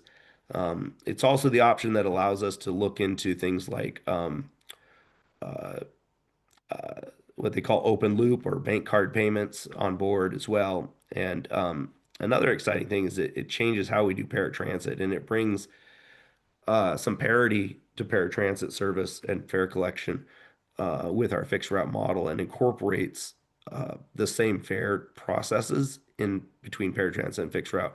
Right now, under option 3, our paratransit period passes are completely separate from our fixed route period passes. And so they're all managed a different way. You have to call in, you have to pay over the phone, and there's just a whole lot more complexity under option 3 for all of our rider groups, and a lot more back office work as well.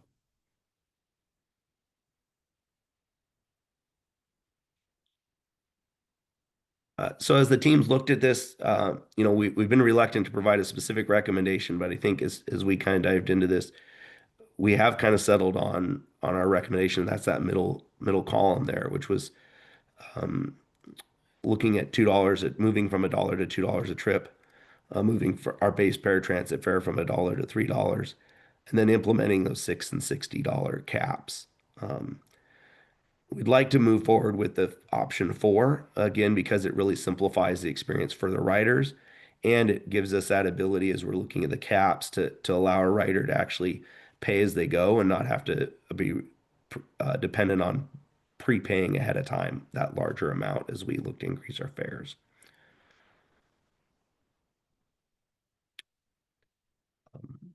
So at this point, I guess I'd like to just open this up for discussion, feedback, questions. This is where we want to find out what you guys. If I could just hop in, Josh, just one thing, then what we would do with this is take this out to the stakeholder groups and start finding out, okay, what are the interests that they have? As Josh said, get it with the third-party providers and the social service groups and Western and Whatcom Community College and others, and see how that, because this is based on our interests and what we're looking at fold those others in. I'm comfortable with that recommendation. Me too. Let me just talk about going to option 4. I think the fact that it's intuitively appealing and easy to explain to riders really should be highly valued. We're trying to make bus riding easy, intuitive, and natural. And the fact that it's also simpler on our end, that's even better. But just even if it was neutral on our end, I think just being easier to use would be enough for me to favorite. Yeah. Well, and I like that people don't have to look at their month, you know, especially like paratransit, go, oh, should I buy that pass? Should I not buy that pass? I like that too.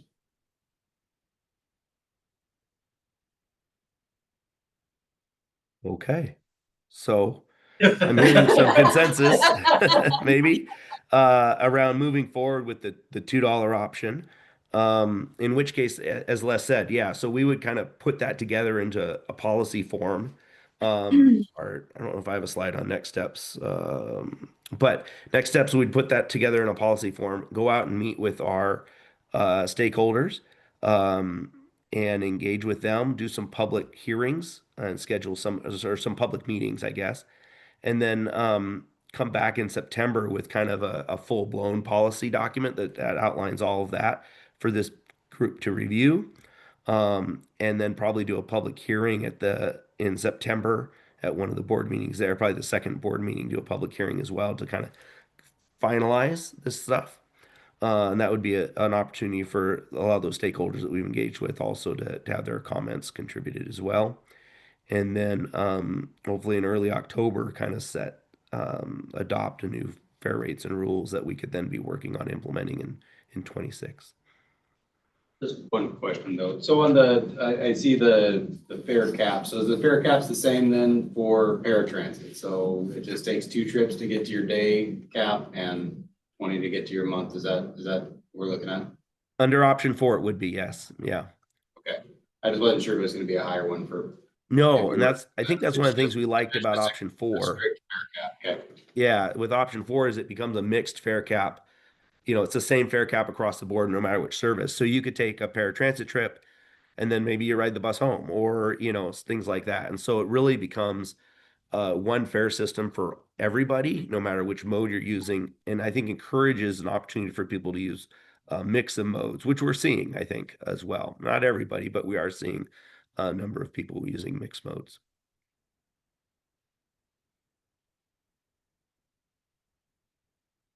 Okay. Well, Thank thank you, you for Josh. the direction. Yeah, I just want to thank Josh and Audra who've been spearheading this effort. They put a lot of time and energy into it, research. So just want to say thank you. We have our direction and we'll move out. Josh, thank you again for calling in. Yep.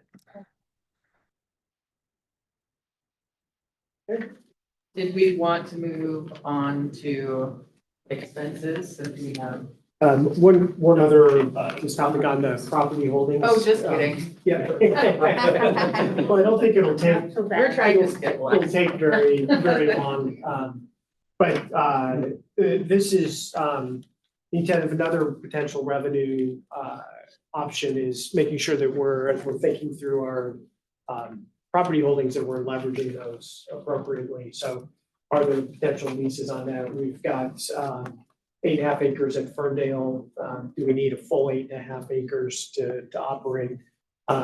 Just that mindset switch of making sure that we are getting the highest and best use out of our property holdings as opposed to just sitting on them. And how does that coordinate with the jurisdiction where those are located to? And the Ferndale one's a great example. How does that fit with what Ferndale's trying to do in that area? How does it affect service and so forth? There's a number of things, but don't want to lose track of that's another way that we can generate revenue. That's more of a longer term thing, but it is something you don't want to lose track of.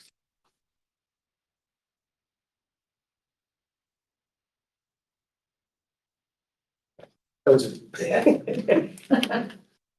Just to clarify on that, some of that one-time monies. but others would be ongoing state revenue. Correct, yeah, yeah, and that would be part of the analysis of it is, are there ways, uh, personal predilection is not selling the property if you can avoid it, but rather hold it and see if there's ways to generate revenue off of that. That gives you revenue into the future. So, like at the park market, if that comes in, is there a way to do a ground lease on that to encourage developers and so forth? It gives us a steady stream of income over 8 years. And then that also can lower price points too for partners as well, because they don't have the upfront $5 million capital cost of buying the property.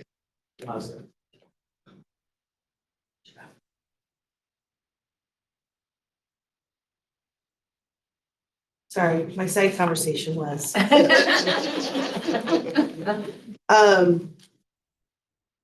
Is the Ferndale property suitable for a development similar to what is being done in Linden with a private public partnership with I think it's Department of Commerce just announcing a bunch of funding for low income housing. Considering that there is already a sizable apartment complex, which is run by, I don't even know. The one that's next door. The one that's right next door. I mean, it seems like I don't know. Yeah. So yes, the reason I hesitate on a full yes is there are some development challenges with it. Part of it's in watershed. Oh, Yeah. And so which is one of the reasons why, as we were looking at the property holdings and working with City of Linden, looking at it, that was an easy one from a development perspective to move forward on without investing. So that we'd have to spend some money or discount prices or those kinds of things. So it's a little more complicated on that, but it is a much larger piece. It's 8.5 acres, I believe. And Hayden and Tim's shop has been looking at those kind of development issues on that. So bottom line is yes, it's just more complicated.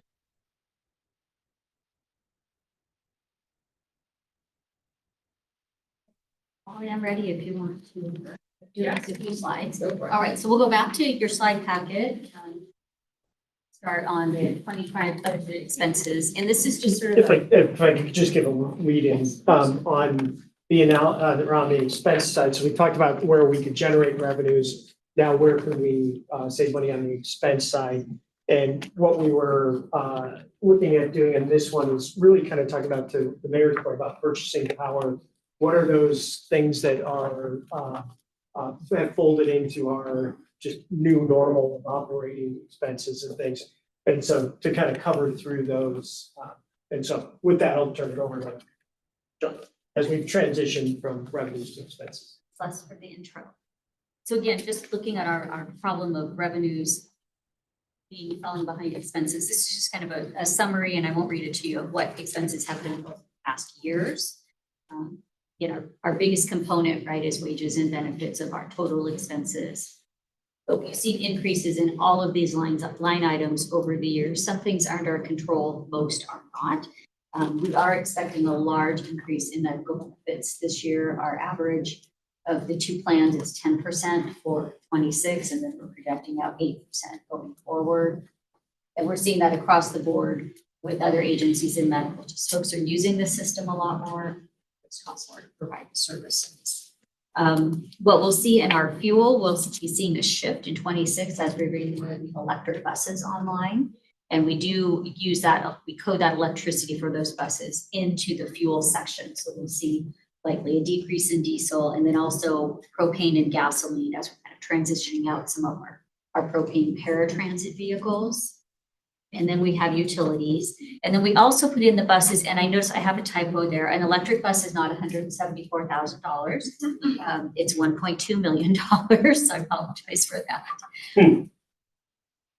It would be nice if they were that inexpensive, but you can see sort of what our fleet component or our fleet looks like if we put things together. So smaller increases in diesel and paratransit, and then the hybrid and electric. are the most costly, and then those electric are exempt from sales tax through the end of this year. So again, we'll see likely a 10%. And then we are from our vendors seeing their price PPI increases from them on the PPI. And then on another note, we're just looking at what CPIU has done, and that's for the Western region. We're a high of 9.1% in 2020. So a lot of our expenses really jumped in 2020. We brought that to 2.5%. Not quite where the Federal Reserve wants us. So that's why interest rates are still high. So they're also trying to balance curbing inflation and not throwing into a recession. Just an overview of what we've looked like over the past years and how it's reduced our purchasing power. And then this next slide just shows our overall operating expenses and what they've done over the years. And you can see how they've grown over the past 5 years. We did have a large increase. I wrote on for 2022. We had a big jump between 21 and 22. 4.4 million of that were our COVID relief payments.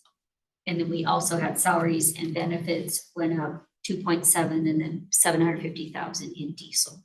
So part of that was a choice that WT made to recognize our employees for the COVID service. And then also part of our just contracted labor increases. So that's a number we also want to try and manage, that 53 million going forward into the 26 budget again. Close the alligator graph, which you'll see this afternoon.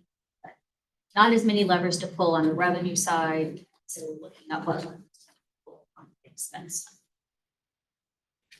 That's all I have on the topic. One other thing on the fuel is we made the decision to switch from diesel to R99, the renewable fuel, and that cost has gone up. It was a matter of a few cents more expensive, and now it's 9 cents more a gallon. So that's added over the course of the year about 375. Right? So that's gone into the fuel costs as well. So just want to point that out when you're seeing on fuel. Questions on that?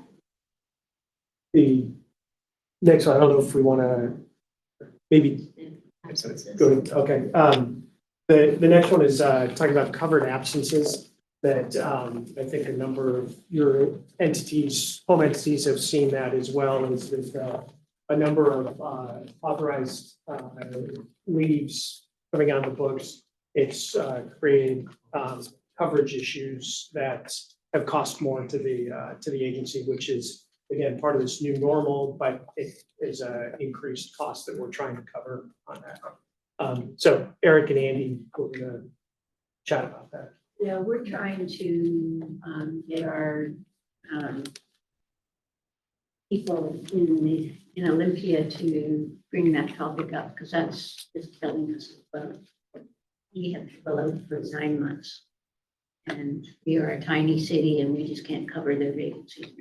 It's ridiculous to have consecutive leaves when lasting 9 months for paternity leave. Doesn't make sense.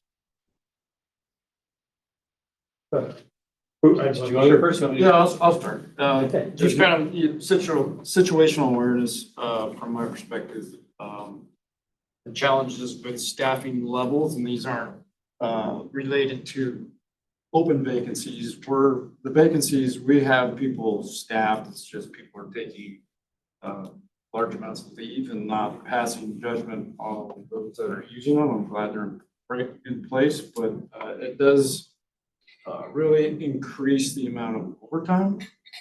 And our overtime in the last 3 years has really skyrocketed up. And like if you were to run a spreadsheet for my division on the amount of leave opportunities, if you were to maximize everything, you could be gone 79% of the time. And so we're getting by right now with lots of overtime, but obviously the overtime has its effect. Just on fatigue. And I truly believe that the folks that then work more overtime probably take more leave eventually because they get burnt out. And then there's other challenges with just the morale and the culture and safety and those components. And just make sure two things can be true at the same time, that people are authorized to do this. It's good that they're there. This is not a negative as to anybody taking the leaves. They're all authorized, legal, and people are taking them for good reasons. The point of this discussion is that it's increasing operating costs on it, and we have to reflect that. Can I ask, it's a little bit blurry, the brown and the purple, if we kind of look at the big Yes. non-normal spike, but that where we're at today, that looks bigger to my eyes than the 2016, 2019. What are Yes, so I was gonna, so this, what we're looking up here, and I realize that is almost 10 years worth of weekly absence percentage. And what we're looking at here is all absences tracked within our operations system. So this is just operations.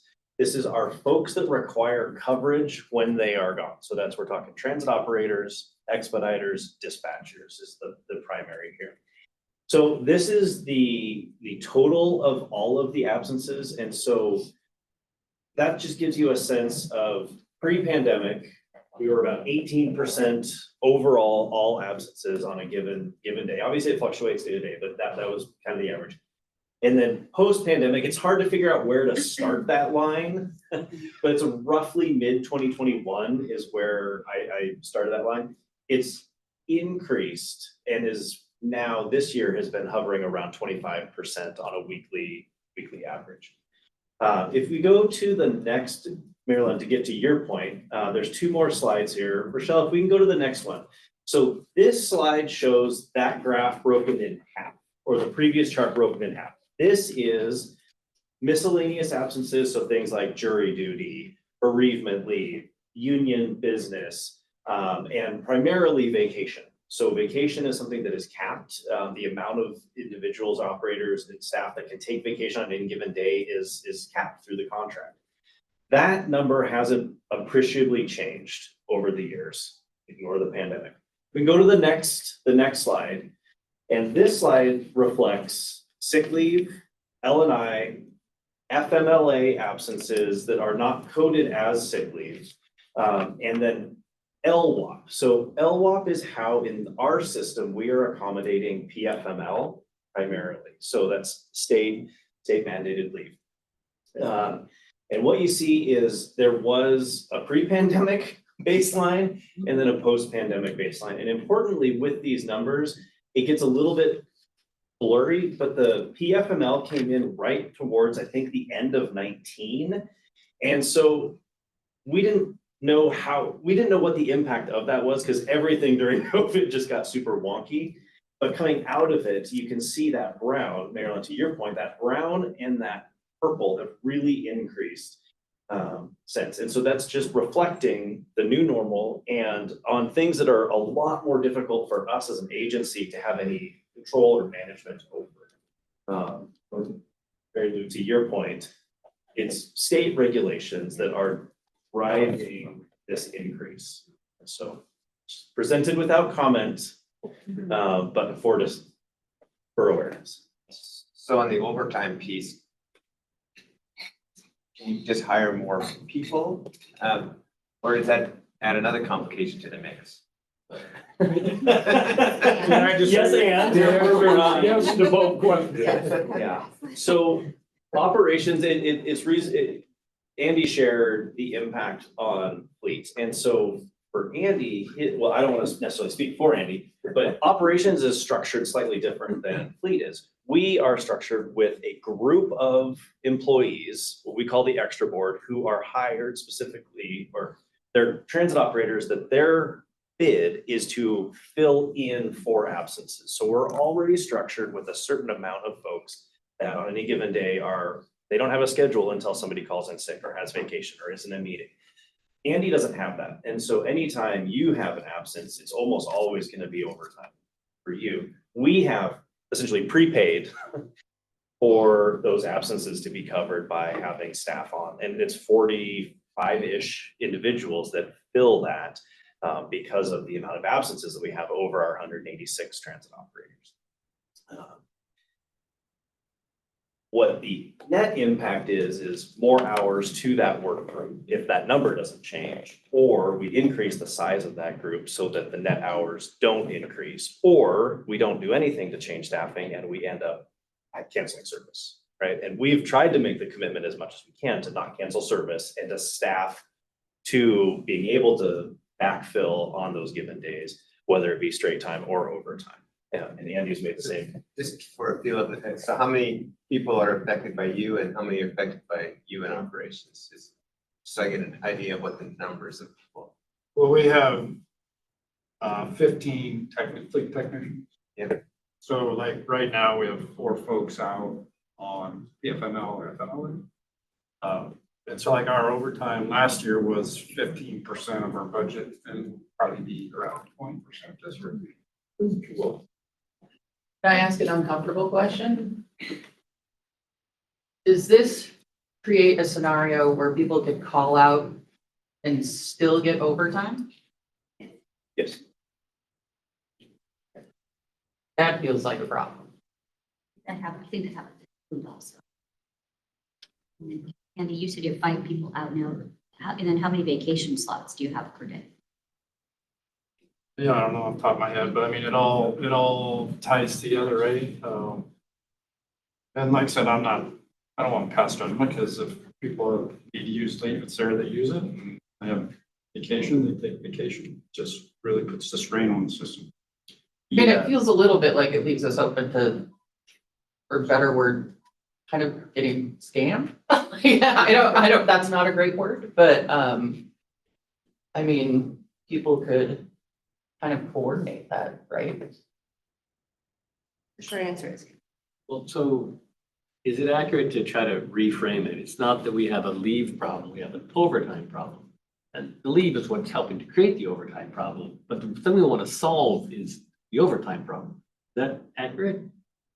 In my humble estimation, it's just costs more to operate the same level of service. I just don't like 20% overtime. That seems like you got to fix that. But and then it becomes, do you hire more people to do that? And how do you get at that? Because these all are authorized leaves. And so. Well, again, I don't think we have a leave problem. I'm not going to treat it like we have a leave problem. I remember years ago hearing, well, if these are required by state law. Well, there's different ways that you can run some of these programs though, like PFMLA.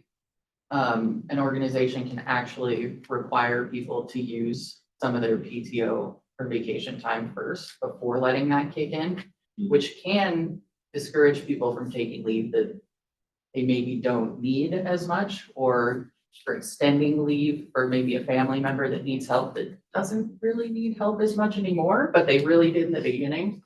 And I think that looking at those things could be beneficial. I don't know about the other programs though. Okay, so you're saying we might actually have a bit of a leave problem, but I still want to go back to the overtime problem, that 20%. I was told years ago, kind of a rule of thumb, right? You track your overtime and that's an indication of whether you're understaffed. You're always going to have some overtime, right? But if you have a lot of overtime, you're just understaffed. So that's that's the first and most obvious solution. It may not be the best solution. Do we know if this looks comparable to other transit agencies in Washington State? Do we have any sort of benchmark? No. I'd say anecdotally, this is the conversation that's happening across the state. As far as the specifics of, everybody tracks things a little bit differently as well. But I think, yes, transit agencies across the state are struggling with this same. How do we accommodate having employees essentially providing less work on an annual basis when the work itself hasn't also decreased? Well, on that note, lunchtime. And I think since we've published it, we have to take a break at this time, right? Half-hour lunch. There we go. Yeah, we can start.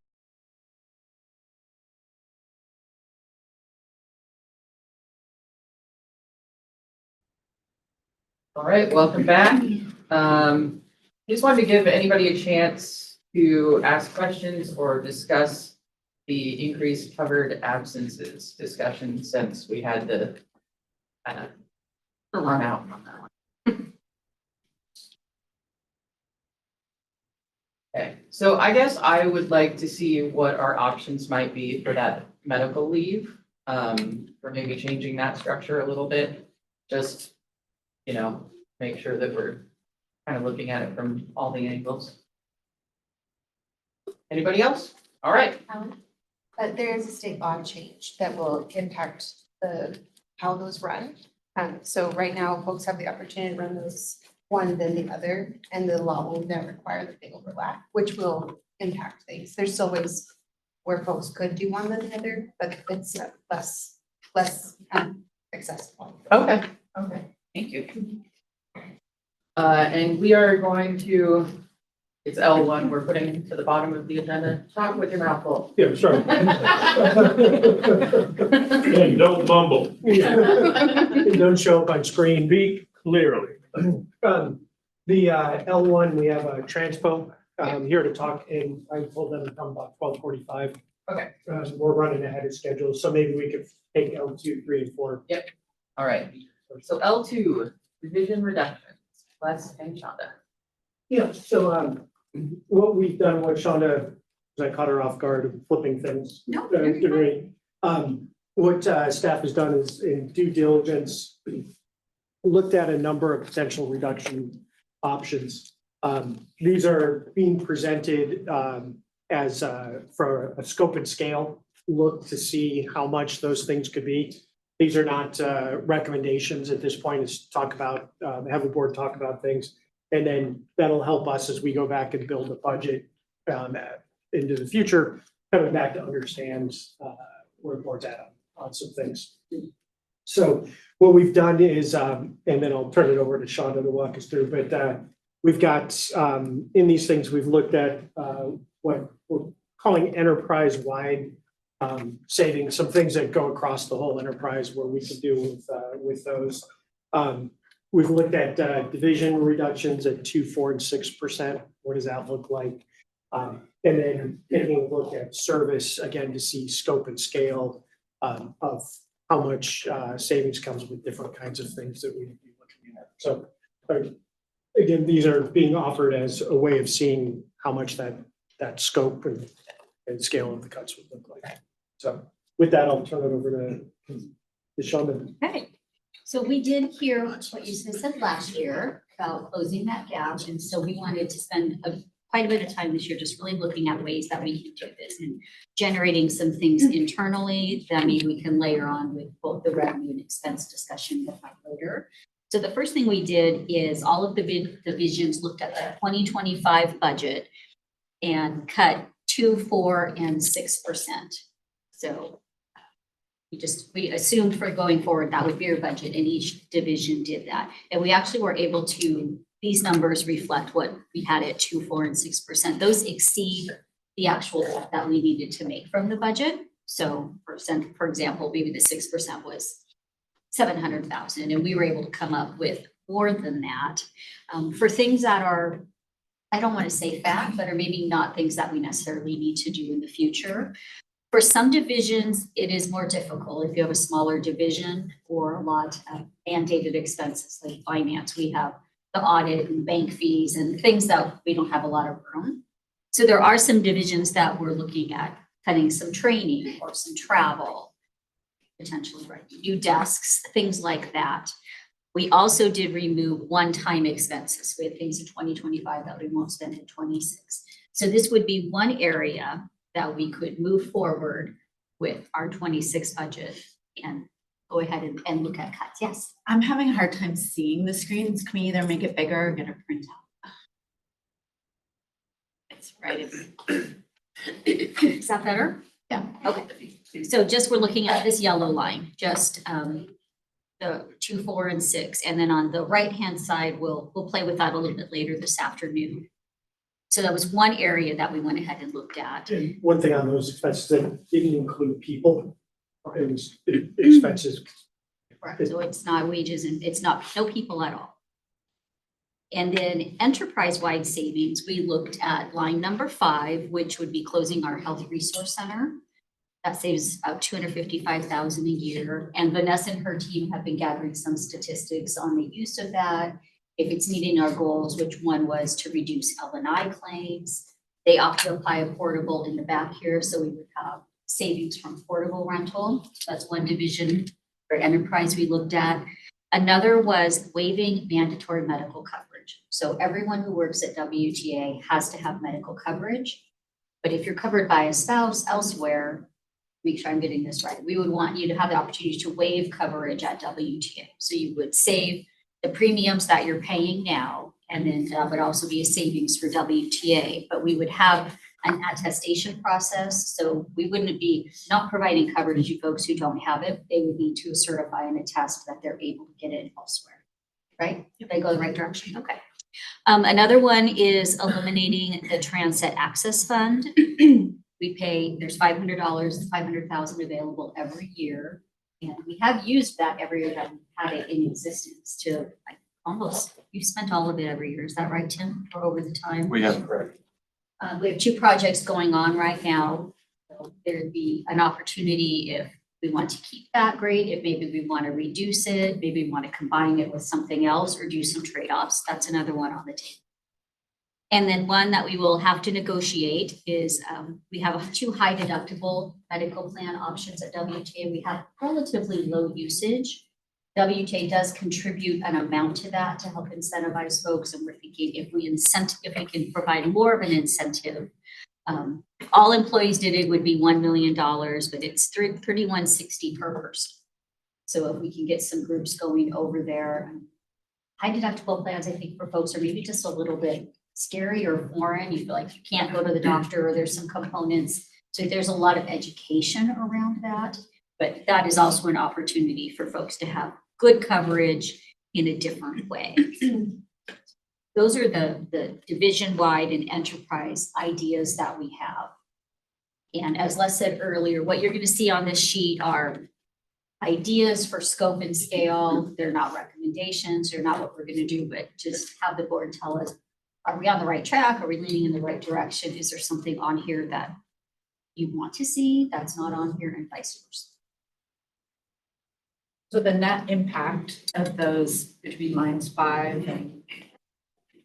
So 5 through 7 is the 993,000. And then if we pull these over, we would again have, depending on what level of the TAF, if we eliminated entirely or did a portion, and then also the high deductible. So we didn't include those because those were more difficult to get a scale for. And the part about this too, that why these aren't necessarily recommendations, we have to come back, is because there's a whole strategic component to that, like the Transit Access Fund, that may be $500,000, but it also shows a lot of value in rural areas that when we were talking about service, it provides, okay, if I am paying a tax, I'm getting X number of dollars in that area. So there's, this isn't capturing all the strategic aspects of things that would need to be debated. It's just what our dollar amounts. Good. Could be good. Any other So- questions on that? Do you want to print spreadsheet? out of this? Well, yeah. Okay, I can send it to you too. Actually, I can send it out. Vicky, do you have that? Because we'll have Could you- another. Could you send it to Vicky and then Vicky, could you print it? Any other questions on just the components of the division and enterprise savings? Okay, Les, I'm going to kick it over to you for the service Yeah. options. So what we did was, we just took some, thank you, some example services, what some things would look like. If we were to cut those, how much do you save? And we tried to do it from, could you scroll down? Oops, sorry, working on it, sorry. Nope, you're good. Just so you can see the whole thing. What is scope and scale? So you could see, okay, if you were to, can you scroll up just a tad? Sorry. Perfect. You can see like eliminating zone service, okay, that saves about $57,000. Relatively small amount all the way up to, if you were to eliminate 1 day of service, that's 2.8. So understanding the scale of that as we play with the modeling, and as we're looking out, showing, okay, to get a bang for a buck, if you need to cut a large amount of money, you really need to look at ending early or cutting a day of services where you get your biggest bang, not doing those. But it also gives us an ability to look at that, kind of that old adage about water your flowers and trim your weeds. It gives you an idea to see, okay, where are some of those lower performing things that we could scale back on, and how much that would save. So we've got for playing in the modeling, what if we were to do, and we're calling it option 2, if you were to lines 12 through 15, what would that look like from a dollar perspective savings? Again, not recommending that at this point, but rather what would that look like? And then how does that cost out over that 5-year planning window? Excuse me. On it, including one that would be a huge operational thing about Route 75. If you went only I-5 from Bellingham to Blaine as a kind of a direct service, you reduce a lot of Birch Bay, or do reduce that, and then there's some paratransit aspects of that shrink because of that. So wanted to put one on that was kind of just for thought exercise purposes that have some second and third order effects to highlight what that would look like.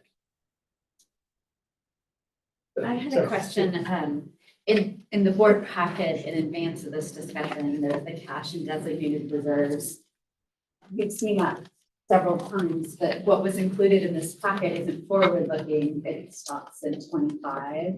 So are we able to, because we know that in 2028 is when we have the existential crisis point. And so what is the gap that we're looking to close overall? You're jumping ahead. Okay. So go ahead, okay. So I'll show you She's a looking couple forward. of things here. So let me just give some grounding. So this is our baseline model. And what this does is it incorporates just those additional revenues we talked about earlier, the sales tax, the FIFA money. And Does it have all the assumptions that go into it? it does. It just, this one just has those new revenues. There's another one that has everything else in it. Okay. So what we'd be looking at for, and this does have an estimated turn back. So it's one thing we used to budget for in the past where, what do we think we'll underspend our budget by? This is a 4% turn back, kind of varies. So we've incorporated that. And let's talk a little bit about why that is. So this averages the 4% is what it's been historically. The things we're trying to look at on this historically that's caused that is we've under executed. So we have a large capital because being one fund account, not executing on capital to the level that was budgeted turns that back to the one fund. And so what we've seen over time is we're this last year have increased our execution rate, which has dropped some of that and tried to budget more realistically. Other things that are in that budgeting, we used to budget at 100% of employee slots being filled, which we all know isn't accurate. You realize salary savings for Yeah, exactly. And then how much insurance for each of those budgeted slots. And so we're trying to get a little closer to what that is. But we still estimate that we would have a turn back each year just because it's that trade-off. And this is one of the things we wanted to highlight for the board is do we budget at a much more aggressive way and saying, okay, rather than budgeting at 95% of employee vacancies being filled or employees slots being filled, you go down to 90, which may reduce your turn back, but it also increases the risk rate that if you don't meet that, then now you're looking. And so this is trying to reflect a more like a 95% and or that. So, but we do anticipate that with that budgeting, there would be based on historical averages, that there would be this turn back. And then want to expressly highlight that in the budgeting process, as opposed to at the end of the year, then it comes back and now we're trying to figure out why are we turning more money back. And I think part of that may have mask the operating expense and revenue over time. Why you would see at the beginning of the year in budget cycle, maybe a gap in that and then never realize that at the end of every year. And so it's helped us try to figure out a different way of budgeting, I guess. And then built into these that I have hidden some assumptions of what the revenues and expenses will do. They're very consistent. You'll see them on the next model, our working model. But what I want you to take away from this is just this net cash flow impact line. So this is the gap between the revenues and expenses and the gap that we've been asked to look at to close. Also, we have what our ending cash will be. So 26, 27, so 2030, we'd have 25 million in cash. However, when we pull out our operating reserve, our fleet and our capital, that gives us $9 million to operate on a daily basis. So it's not the negative that we've looked at before because we have accounted for that turn back. But that's kind of the number. So if you want to write that number down, that's kind of the number I want you to have in your head as we go forward. And that's based on not changing any of the other assumptions like Correct. fair revenue, That's sales tax. getting the other FTA, what was it, 58 or? This is not Nope. including the Nope. 5307 This money. is just, so then we're gonna have some scenarios we're gonna walk through and just build things on. So this is just that 1.1 million extra in revenue that we talked about earlier today. So we would consider that our base, and then we'll have some ways that we can move forward from the base. And so it also highlights that kind of time, space, scale, like, does that buy you some decision space on how you're making those cuts? Because you have some cash on hand, but it doesn't solve the ultimate It doesn't. discrepancy. Yeah, Structural exactly. And so how we're looking at that, we want to make sure that we're keeping a strong cash position, but working on the And the things we just talked about, the division and enterprise reductions, are ways that we can address that structure. Okay. So now we're gonna go to the working copy, which has. No? Is that big enough?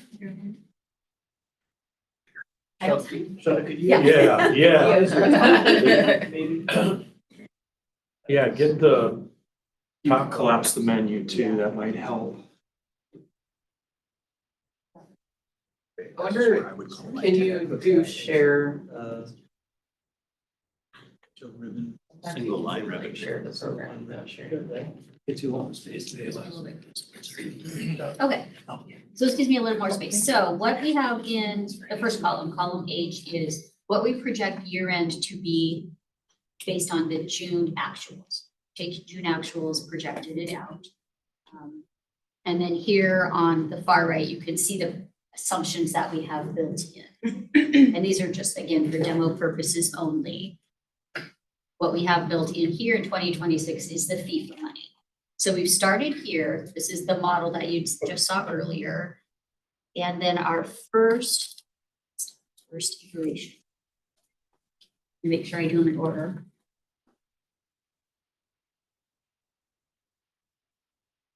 Okay. So we took our base. What this model does is pulls in the 5307 money. We're showing it down here on this line, this capital grant line, because that's where we're going to use the money. And it kind of distorts the structural deficit that we're trying to fix if it's up above. So just keep that in mind. What that does is. Does that make sense?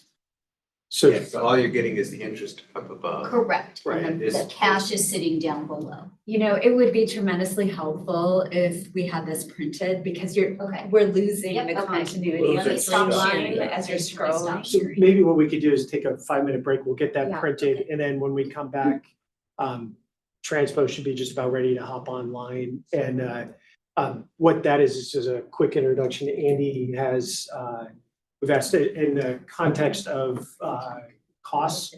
How much does diesel bus cost versus a hybrid bus? And with the operating costs, the fuel costs, the life cycle costs, to see that this is not, so that from an environmental standpoint, that's a separate analysis that we'd have to factor in. But just so the board can see what the cost differences would be, because if we are in a situation where we need to cut costs, it's an option on the table. Yeah. So Transpo will join us at that point. So we'll take a 5-minute break or 7, if that's okay. Didn't check with email. I'm fine with that. That's what's true.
So we're continuing with the Shonda show.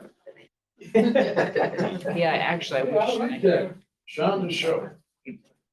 So I think that's gonna be challenging for me to meet what you're asking for, because the spreadsheet is interactive. So I have to change something and then you won't see the impacts to the bottom. So I don't know a way just to show the Still help. bottom and let me change it and then I. It's huge. Okay, I guess we're back. Why it's so small on the screen?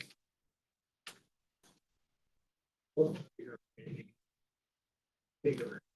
And well, we lose a lot of space with. That's what it's logged in. Oh, right. Transpo did just log on. Oh. Hello, everyone. Hey, Paul, can you hear us? I can. Can you hear me okay? Sure can. Yep. Great. Okay, so I guess we're waiting for, well, Andy went to grab his laptop because his phone died on him. And waiting for one board member, Paul, and then we'll turn it over to you. Perfect. Okay, thanks. Sorry to keep you all waiting. Oh, no, you're right on time. We were just running a little ahead and trying to do a few other things. Since I gave you a time to log on and we went ahead, so that's my fault. I think Mary Lou might be on a call. Oh, okay. Just start. Okay, so we'll just go ahead, Paul. We'll turn it over to you. Have talked about the context with which we're having you join us and looking at the comparison diesel and hybrid and the life cycle and all that kind of stuff. So we're ready to turn it over to you if you're ready for us. I am. I'm gonna share my screen here. Hopefully you all can see the slides. You sure can. Great. Okay. Well, thank you for having me today. I am actually not joined by Scott, but he is my kind of partner in crime here behind the scenes. Yeah, we're here today to talk about diesel hybrids, kind of implications of those kind of two choices over the next couple of years. So really, we were contacted and asked to help WTA kind of look at the implications of whether WTA should purchase diesel or hybrid vehicles, kind of specifically focusing on the years 2027 through 2030. And obviously kind of helping inform that decision are what are the cost and emission impacts associated with each of those choices. And then I have time for questions at the end, but if anybody wants to interrupt me at any time, please do. So some study kind of parameters that guided our effort here. Again, we're looking at fixed route vehicles, so 40-foot buses to be replaced based on WTA's fleet replacement plan between 2027 and 2030. The current fleet replacement plan calls for 6 vehicle replacements in 2027, 8 in 2028, a skip year in 2029, and then 6 additional in 2030. So all of the data and information that I'll be presenting here in this kind of short slide deck will focus on these 20 vehicles. We're assuming a 12-year life cycle analysis, kind of industry standard. We know that WTA does keep some vehicles for longer than that, but the analysis was based on 12 years. We're assuming that WTA will continue fueling with R99 rather than fossil diesel. And then the other thing to note is that all the cost estimates that we show are in 2025 dollars. Okay, so just kind of to rehash, as you're all no doubt aware, we kind of helped WTA look into the implications of an R99 transition. It was about a year ago. That 2024 study literature review that we conducted estimated about a 67% reduction in life cycle CO2 emissions for R99 compared to fossil diesel. As part of our kind of short task order here, we went back and recontacted some of those research agencies. The latest data out of California basically confirmed the study that we did last year. However, we did hear from the Washington State Department of Commerce that the numbers that they use in their kind of carbon accounting is a 56% life cycle reduction. So we're going to be presenting kind of a range of numbers between that 56 and 67 as part of our analysis here. Okay, so WTA began purchasing kind of exclusively R99 back in April of this year. Recent cost estimate or recent cost for R99 is about $3.72 a gallon compared to fossil diesel at $2.82. So about a 90-cent per gallon increase in cost for that R99. Is the mileage about the same? Yep. Yeah, they are. It's interesting. Functionally, once they're in the tank, they are almost exactly the same thing.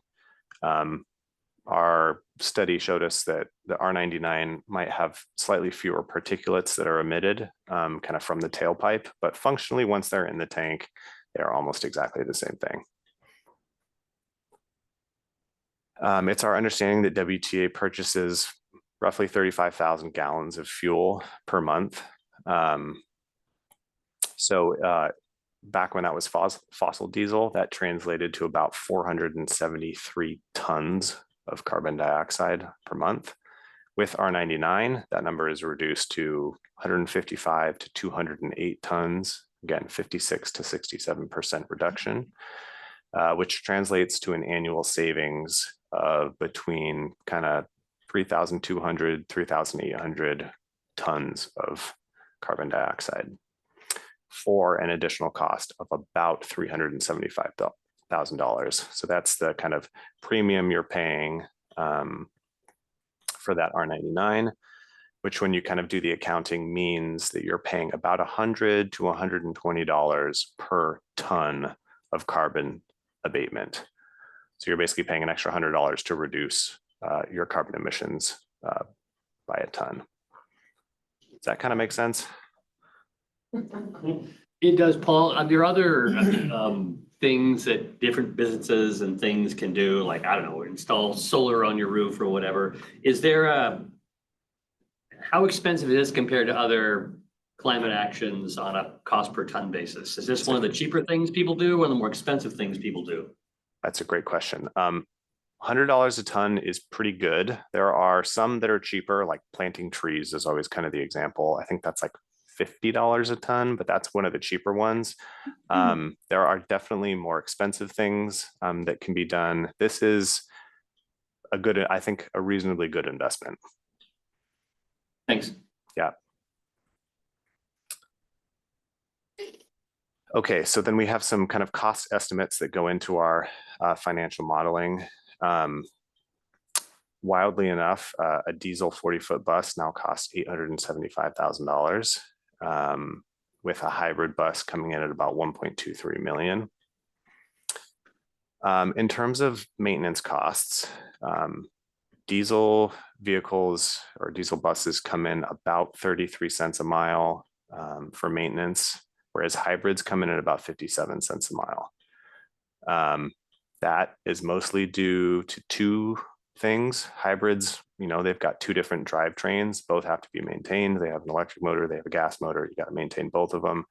And hybrids typically require kind of a mid-cycle battery replacement, which makes up a big portion of that cost.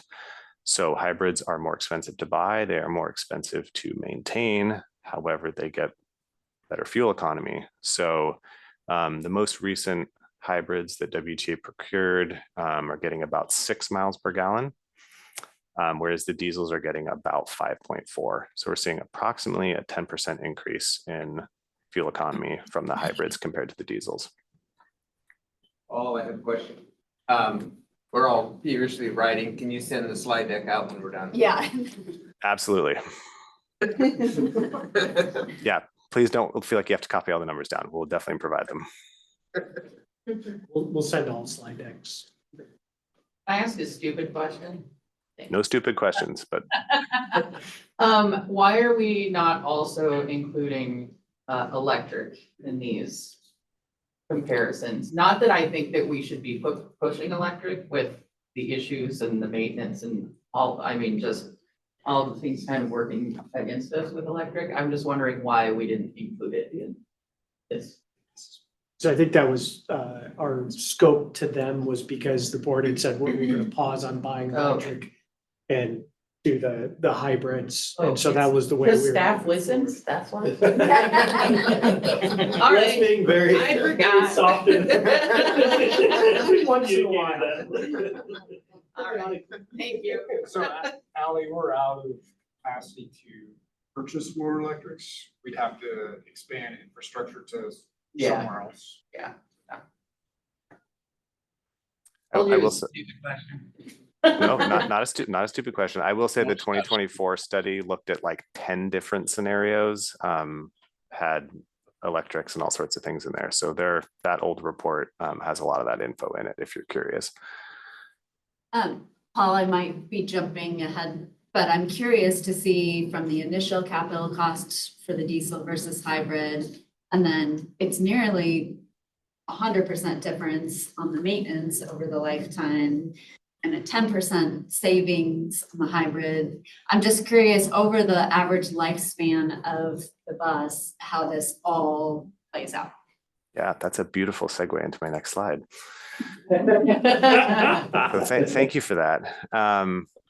So we have two kind of bar charts here. The chart on the top estimates the 12-year life cycle costs for diesels and hybrids, broken out by the three kind of categories that I just showed: fuel, maintenance, and capital. So for diesel, over their kind of 12-year life cycle, it will cost WTA approximately $26 million to procure, run, maintain those 20 vehicles over their life cycle. For hybrids, it's about 34.5 million. You'll see the largest increase is due to capital costs, an additional $7 million, and then some additional cost in the maintenance category as well, and some slight savings, about 10% on the fuel. And then what you get in terms of emissions is a 10% reduction. You're using 10% less fuel. So it ranges from 5,200 or 5,200 to 6,200 tons of carbon emitted over their life cycle if you go hybrid. And if you choose to purchase diesel, it's going to be about 5,800 to 6,800. Either way, you're abating about 600 tons of carbon over the life cycle of those vehicles. If you recall a few slides ago, I mentioned what the cost per ton of carbon abatement for your R99 transition was, around $100 purchasing hybrid vehicles, that carbon abatement cost is $14,200 per ton of carbon abated, which is a much less cost-effective method of reducing your emissions. For perspective, because 1 ton of carbon is kind of a weird thing to get your head around, that's roughly equivalent to driving a gas-powered car about 5,000 miles. So hopefully that helps kind of frame what a ton of carbon is.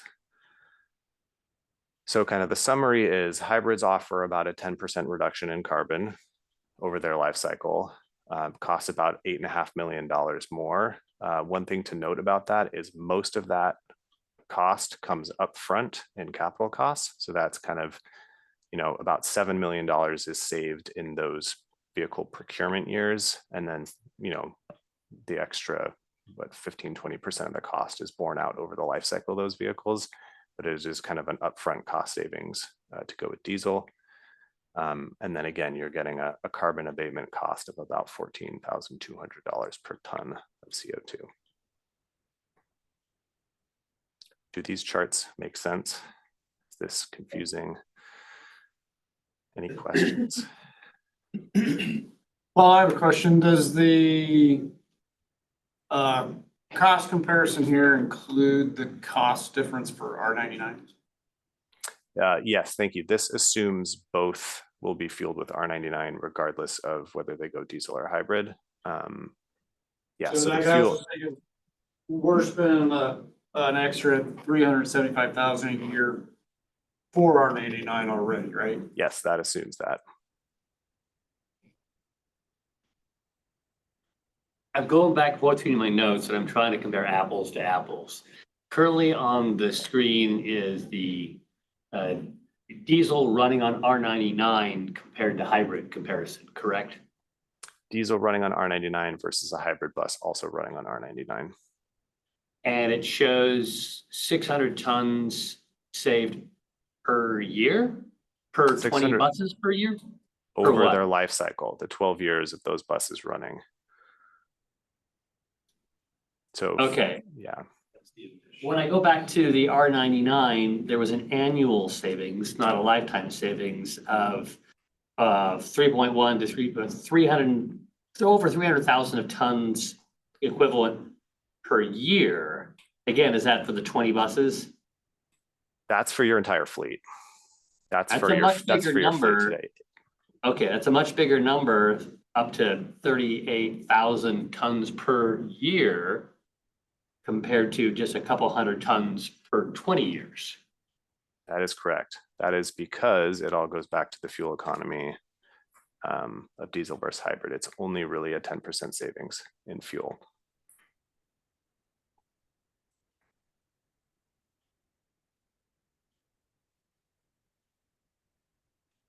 And the fuel savings are there, the mileages, that's based on our data? Yes, it is. Can I talk about the, no, never mind. Thank you.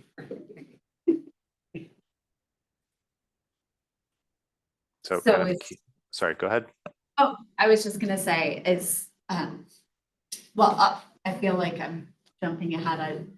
I'll let you conclude, and then I'll ask a question. Okay.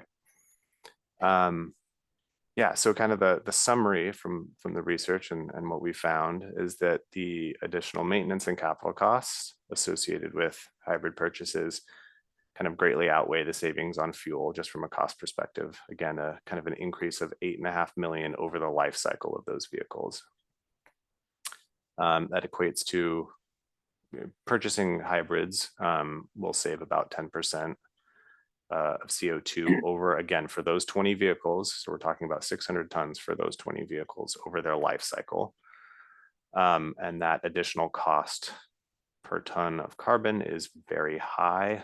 And then again, for comparison, the WTA is paying about an extra $100 right now to reduce their $100 per ton of carbon reduction from their R99 investment. So if you're going to compare the two, R99 is a much, much better investment from a carbon perspective than purchasing hybrid buses.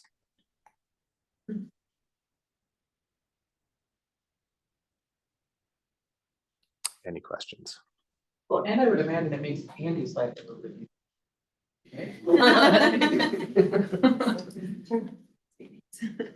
Not that that's a priority, but, but I appreciate it. I have a question on procurement though. We get grants to purchase hybrid buses. Is there any movement in grants towards diesel buses remaining or coming up? Or is all the grant funding focused on, hybrid buses or all electric buses? Maureen's our subject matter expert. Sure. So far, there remain grants that you can go for under what's called bus and bus facilities. And that would be, could be any propulsion type. And then there's also what's called a low or no. And so you could still, just by virtue of having buses that need to be replaced, apply for funding for diesel buses under the bus and bus facilities program. Do you think we'd be competitive since our buses are at useful life? I guess that would be would it be as robust as, replacing with the alternative? I guess, looking at financially. Yeah. Yeah, I do think that we, when it comes to just the bus and bus facilities, which has more to do with, how bad of shape are your buses, our grant application probably wouldn't compete as well in that program. Maureen, do we seek those grant funds from state or federal level? Those that we're talking about are federal. There are some grant programs, although green transportation did take a bit of a hit, didn't it, last? Do we think that the no-low option would continue to remain an option? It's actually almost in effect become a low only at this point, not a no. So if things were to continue in that direction, no, it wouldn't. The surface transportation reauthorization will answer that question. Because right now the funding's all coming out of the bipartisan infrastructure law. I think we can guess. Yeah. Which way. And we have submitted. Yes. Yes, yeah, to both programs, the bus and bus facilities and low or no for the same order of hybrid buses. For hybrid buses. Yeah. Yeah, because that's been the direction that the boards has provided. And that would cover the costs of the hybrid. So that part would be taken care of on the. Are you looking for a potential change in direction? Because this is compelling math. Yeah. So. I guess I want to be clear on, if you buy a diesel bus and it's said 700,000, say, how much federal money can we get for that? For a diesel bus, it would be an 80-20 split, so we get 80%. And that would be Buy a hybrid bus, it's 85-15. 550. Okay, so that's, it doesn't make up for the huge vast price increase. Okay. And when we do our, hybrid's not plug-ins. I don't need to ask that question. So I guess the question for the board is, the direction that we're currently operating under is our decarbonization strategy was, we hit our 12 electric. So without doing a large infrastructure project to get more electricity, we can't go beyond that. So it was, let's buy hybrids, let's do the R99, let's invest in the preserving trees, which we've been doing with the Whatcom Land Trust. And there's something else I'm missing on that decarbonization strategy. So, I'm sorry. Getting more people. Oh, yeah, the smart trips, getting more people on, because under either of these, and as Mayor Lynch said at the beginning, the more people you get on the bus, the better impact you're environmentally. So that was our decarbonization strategy. So this would be an element of that to change to diesel. Is that an option that the board's willing to look at? Because we recognize there's other components that go into that as opposed to just purely financial. I guess I agree. I've never seen this compelling of a presentation. Yeah. The real cost of all of this, and it's pretty clear from my limited background that it makes sense to go to diesel. Yeah. I mean, R99 really changes things, right? Like, Yeah. I feel like this board, this presentation would have been a lot different 6 years ago. And there's no way, I think that this whole board would have been like, yes, let's keep buying diesel buses 6 years ago. But I think money talks. right, yeah. We found that electric buses are crazy expensive. And common sense, right? Like, the fact that they don't work very well is also compelling. Michael? Yeah, I think I need to understand R99 more than I ever have. Explain what it is again, where it comes from, and why it's a carbon savings. Just like 101 on R99. Sure. Yeah, so I'm happy to take a quick crack at that. Essentially, R99 can come from a few different sources, but the most common source is like soybean oil byproducts. So we're making soy milk or whatever, we have a bunch of byproducts of that. We crush it up, run it through some chemical processes, and it functionally turns into something that is 99% the same as diesel. When you burn it, it emits carbon the same way that burning fossil diesel would. The difference is over the life cycle is the soybeans and whatever was used to create R99 sucked a little bit of carbon out of the air to grow as plants do. So on a life cycle, we're not increasing the quantity of carbon in the atmosphere as much as pulling fossil out of the ground and then sticking it into kind of our atmospheric carbon life cycle. And that reduction is kind of on the 56 to 2/3%. So instead of carbon that's been in the ground for a millennium, and then adding it back into our carbon cycle, it's something that grew recently and pulled some carbon out of the air as part of its growing process. And then we do add some carbon to the life cycle because we have to, chemically treat it and change it. But yeah, that's functionally the difference. The only kind of other thing to note is that in terms of an air quality perspective, there is almost no difference. You're still going to have, you don't want to breathe R99 exhaust the same way you don't want to breathe diesel exhaust because it's functionally the same thing. So Paul, this is Les, is it fair to say that from production to the tank is where you get your savings, tailpipe, not really? That is exactly correct. Is this the same thing as biodiesel, or is that a synonym, or they're not quite the same?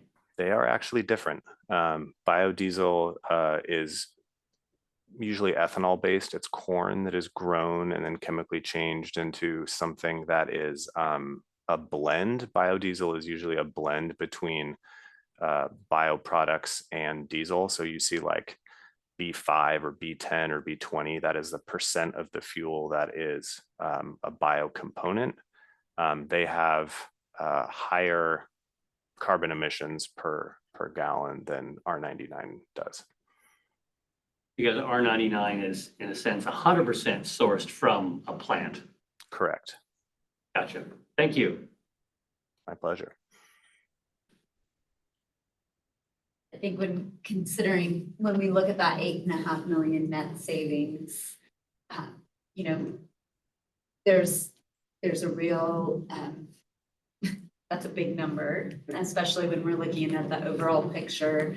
But there's also opportunity to continue and deepen our investments in the land trust project. And I think Paul used the number, it was $50, per ton to do the tree enhancement strategy that we don't quote me on that number. That was okay. a rough estimate. Yeah, we can say that the two investments that WTA has made with the land trust is the equivalent about 4.5 diesel buses in reduction. So there is a significant. So it gives us some additional opportunities to support expand.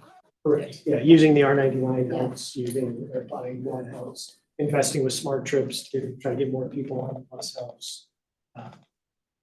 And those are different ways of investing the dollars.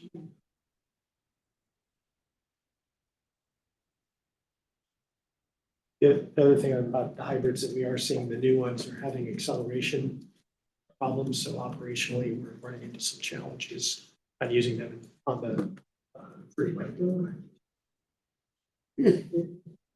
Would you like a vote from us? What is helpful right now? Yeah, what do you need? Well, I think this, what I'm hearing of the direction is bring back from a budgetary standpoint, diesel. We can revise our decarbonization strategy, bring that back to the board for the actual vote. But what we're looking for today from a budget is, you want us to keep budgeting at hybrid or are you open to see diesel? And I'm hearing open to see diesel. With the R99, so when we're budgeting fuel costs, we'll budget at the R. From a public perception basis, saying we're buying diesel buses may sound bad. But there might be an accurate way to, well, you called it fossil diesel, Paul? And we say R99. R99 means nothing to nobody. Well, I mean, fossil diesel, I didn't parse that as a layperson. Is there an accurate word for this plant sourced diesel replacement? That when you say you're buying a diesel bus, but you indicate this is run on 100% plant-based fuel, that is the plan. Is there a way we can explain that in simple terms that doesn't use jargon like R99? Vegan. I like veggie diesel, yeah. Veggie diesel? Veggie diesel. Hey, that's a good one. I think that's important. It's important that what we're doing is understandable. I'm looking at a reporter in the back of the room too. Or cooking oil. I mean, it's coming from cooking oil or vegetable. I mean, that's what it's coming from. Well, but I confuse it with biodiesel. Right. Sure. Right. And that's a sort of mistake that a lot of people are going to make. I want to be able to describe this clearly. Yeah. Let me know how you do that. But maybe, Paul, we can bend your ear separately to come up with a way of talking about it. I will say, I live down here in Olympia, and intercity transit, our local transit agency, does run on R99. They're one of the agencies we interviewed back in 2024. All of their buses that drive around town here have stickers on the back that say, "I run on renewable diesel," on the back of the bus. Something to think about. We could even not necessarily lead with the D word. Yeah. I run on 100% renewable fuel. Yes. You know. Well, that can all be worked out. down No the road. dinosaurs were killed in the making of this bus. Just shows them just enjoying a day at the beach. I think the other thing as part of that decarbonization is we have 12 electrics. We do have, what are we running, 11 hybrids, 15 hybrids. So when you add those two together of a 66 bus fleet, that's what 27 buses are these other things. So when we're looking at a percentage of the fleet, plus these other things of decarbonization, WTA is making strides to reduce our carbon footprint. And this isn't a decision that's kind of like, well, let's go back to things. We are sensitive to that and trying to reduce that carbon footprint through a variety of ways of doing it. I really appreciate that if this is not a step forward, we shouldn't be doing it. If it is a step forward, then it makes sense to do. Yeah, it makes sense in so many ways.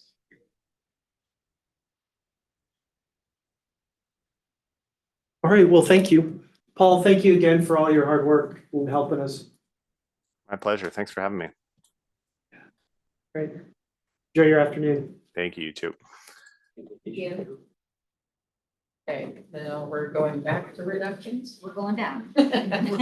Are we to reductions or should we go to the simulation and start playing with the modeling? Yeah. Yep, so we're gonna start here. Okay. So, Would you like, yeah, I think it's easier to see. all right, you can see all of the components now. Yeah.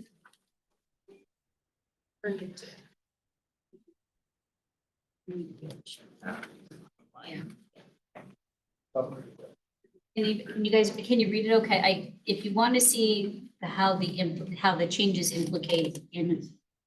impact cash, I can't make it any bigger, or we'll use the bottom and then we'll be scrolling back. Oh, no, it's not.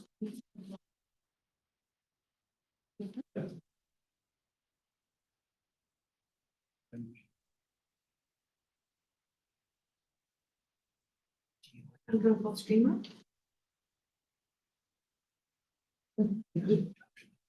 There we go. Try stuff. Okay, scratch what I just said. Brendan has to help me out. All right, so this is our costing model. And just to get us grounded again, we looked at the baseline earlier and y'all wrote that cash number down. So this is option 2, which adds in the FTA money. So this ending cash at the end of 25 is assuming we'll get the money outstanding now for the buses that we've already paid for. And then in these years, we are drawing down the 11.6 million, the 15.3, and then 5 million each year after that. Pulling all of that FTA money in, putting in our bank account using the interest. What that does, just that change gives us cash balances along this line of 38. Ending cash in 2030 of 45. Below, you'll see how we allocate those out to the reserves. So we'd have 21.5 million for daily cash. This is if we do nothing else within the model. The assumptions that the model are built on are over there on the right-hand side. So this is option 1, and I believe what we've heard from the board is, yes, please do this. And does this is rolling stock based on buying hybrids? This is based on. So we would amend that as well, so that would. If you don't look at the screen, I can change that. Or look at So line 28 still shows deficit spending though. We're spending more than we're taking in. So pulling But our that. cash balances look pretty Yep, good. so pulling that FTA money down helps our cash balance. It doesn't address the structural deficit. So we're going to try and balance those two things. And the way we were looking at that is it gives us some space to, you don't have to cut Sunday service today. It gives us some space to build on and see without still having crazy amounts of reserves. That so we've been trying to balance over time. Board's directions don't have too much reserves. We need to fix the operating revenue and things, but we need to preserve some cash so that we're giving ourselves time, space, and scale to make those things. And these fleet reserves look large, and they are, because we're funneling that money in. So it'll just be, that'll be our bank account for sitting there, and it'll head out over time. So that's option 2, and it sounds like option 2 is a yes. Can I ask a question? Yes, please. Have the 2% at salaries and wages been bargained? It has not. This is just for a demo. Yep, it's just for a number to use in that, and you'll hear more about that later today. Just we needed something for illustrative purposes. And this does reflect what we are looking at for employee benefits. We had our first notice from AWC. We'll know more. I think there'll be another one that'll come out. Hopefully August is this month, and then they both the end of September. So hopefully these will be in line. So our next option 3 is if the board wants to do the fare increase to $2 as recommended. So we're just going to plug this in at the top in 27. Just at doubling our fare. So this is low from Josh's estimates, but it's conservative, just to give you some visual. Now we go up to 5.2 million in cash, but our structural deficit decreases quite a bit. We're in the positive until we get to 2030. And that's assuming fares go up, double in 27, and then they're just a 1% increase. We've got that. And then our next, I'm sorry, one other thing I did fail to note here. Sales tax in 2026, we have at 2.5%, just to account for fee money. I think we might get a little bit more. So sales tax is another lever that we can pull. We have it quite conservative in here, but we can play with what do we think that might look like. We budget really conservative for sales tax at WTA. Most years we've beaten, except for last year, our budget, but we've been up sometimes 4 to 5% above budget. And are we adding additional expenses for FIFA as well that are commensurate with the increased revenues? Okay. And we haven't got to the point, are they one-time expenses that match the revenue, or can we use that revenue that will help FIFA and then continue on? So yep, those are built in here also. Just at the 174, so I don't have anything above that. So you can see what the impact of increasing the fares does. Gets us a little bit more cash and again, works on that deficit. So the next thing I will pull in are the divisional and the enterprise-wide projections from our change. That's the top ones here on this sheet. Okay.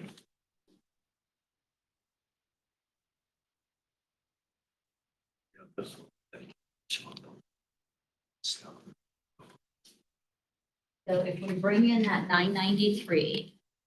I was just trying to make it.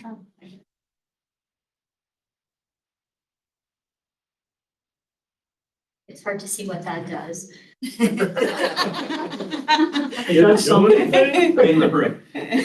But I'll let you know. So what happens to our net cash flow impact revenues versus expenses if we become positive in all years.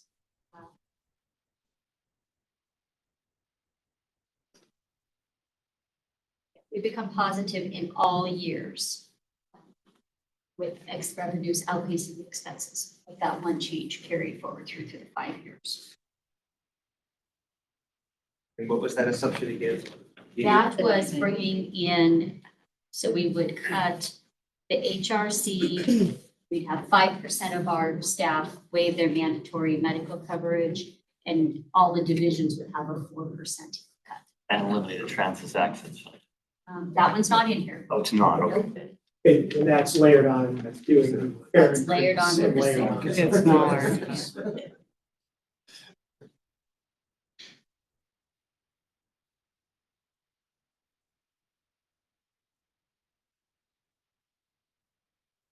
So, it's just made it really small. He's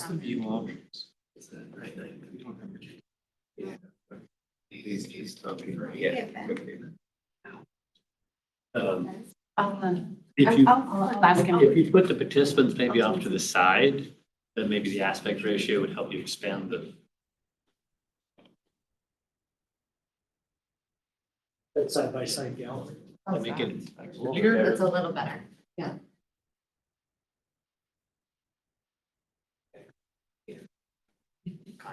Try one more, but I don't know. That's about the same.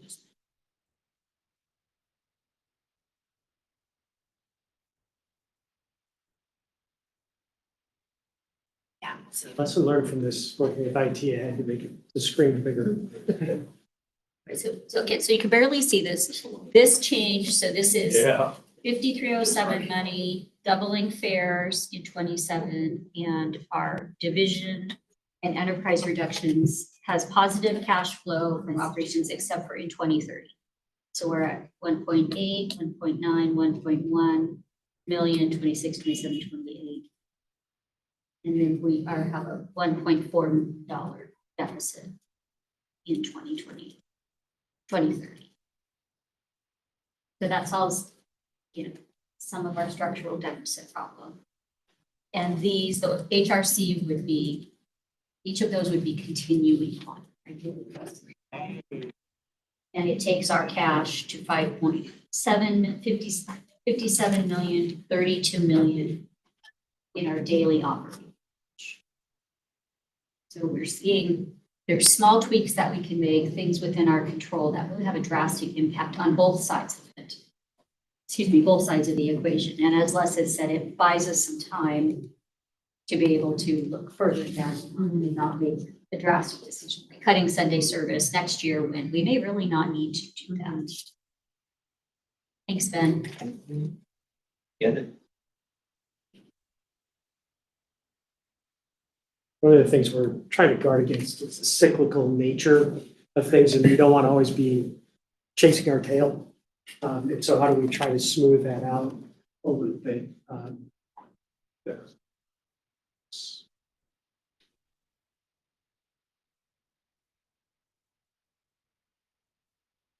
And that's where that dropping to 5307 gives us that cash to be able to try to smooth that out and give us a little bit of time to see like what happens with sales tax 4 years from now. Where does that go? Well, I'll speak as someone who's been very concerned about the structural deficit for the last few years. This feels much better to me, and we're on much more sustainable footing by with these two options layered in here. So And this leaves the sales tax conservative, so we can be sort of at the whim of sales tax, but we've insulated ourselves a little bit from that. And we spent quite a bit of time trying to think of ways to address the board's concern and come up with some things that were both internal and external that we work. And then if we decide to model the diesel buses, there's a whole nother layer of savings. So Shonda, That's much better. I think you layered in the fare increase. You did, and then you layered in these division and system reductions. Can you reverse the order of the layering? Sure. Layer in just the division reductions with no fare increase? Here you go. So that took the fare increase up here. So we're at 49.8 million. 25 million, and you can see it did change the net cash flow impact, right? Starting, so we put the fare in earlier in 27. So we have a little bit of a loss, an operating loss in those other 3 years.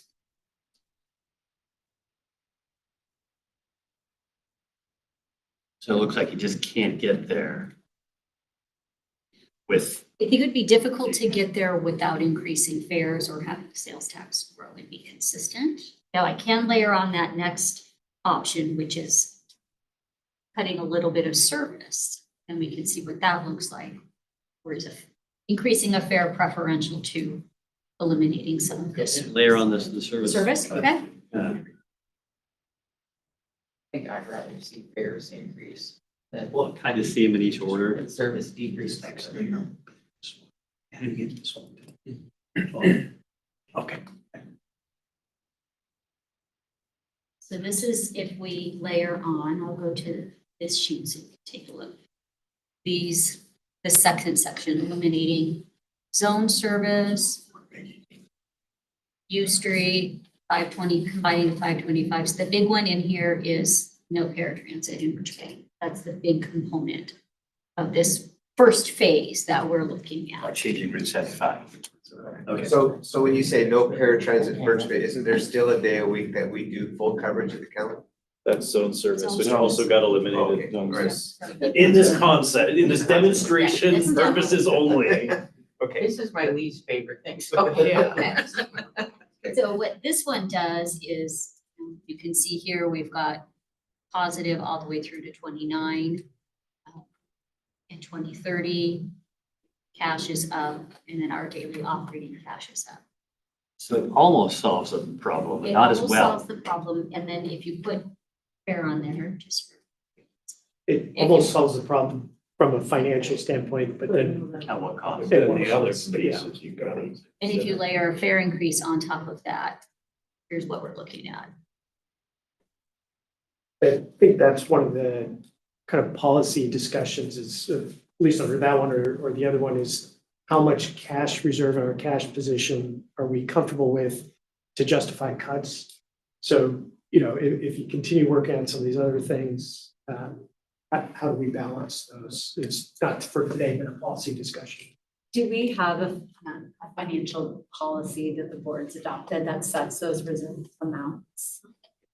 We do, and those are reflected, Those are these those three reflected down lines. Yeah, These are our policy amounts. Those are policy. Correct. yeah. And So- this would be sitting in undesignated. And we've heard in the past, having a lot of money in undesignated may not be. Right. We did have a conversation for 25 budget of having a reserve, sort of a strategic initiative reserve, where we set aside money to try some new and innovative things. That could also be something that the board puts in, that will take away from that undesignated. Projects like the new Bellingham station or the remodels here, how much of that cash do you see being spent on projects? I mean, that's what it really boils down to is we want to spend it on projects, not operations. Right, exactly, yeah. So what's at our crystal ball for spending? That's a good question. I hesitate on public market because it's gonna really depend on how so we'll have some tenant improvements that we'll have to activate the property, get somebody on site. But the larger investment will be down the road after we get a public-private partnership going, and how do we develop that and how do we divide up what's transit station costs and what are development costs. We have money that's programmed in here through a state grant where we get we have 600,000 this year for pre-development work where we can do, and 4.4 million in the 27 to 29 biennium. That may not time well with the development. We may need to slide that, but that's a different thing. So we'd have that, and then plus some on top of. So another couple million, let's say, and then if it would give us some reserve, like Ferndale property. Can we do, because there's some development things that would be needed to be ready for that. So based on a Tuesday discussion with EDI money, I don't know the answer, can WTA fund like Linden Transit Station? Or does our money have to be transit and not housing? Or it has to be transit related under. Okay, so you can't use that money for the Linden project or projects like that? Correct. It has to go to the transit station. We have to go on break because it's in the agenda. I think I think we're running nicely ahead of schedule too, so we can come back and see if there's any more modeling, if we want to play with some of those assumptions. Or if not, then I think we have our direction as staff on, now we can go build budget to come back to recommend. So take 10 minutes? Sure. 7's probably good. I feel like we just took a break. 1:45, is everybody good with 1:45? Sure. All right.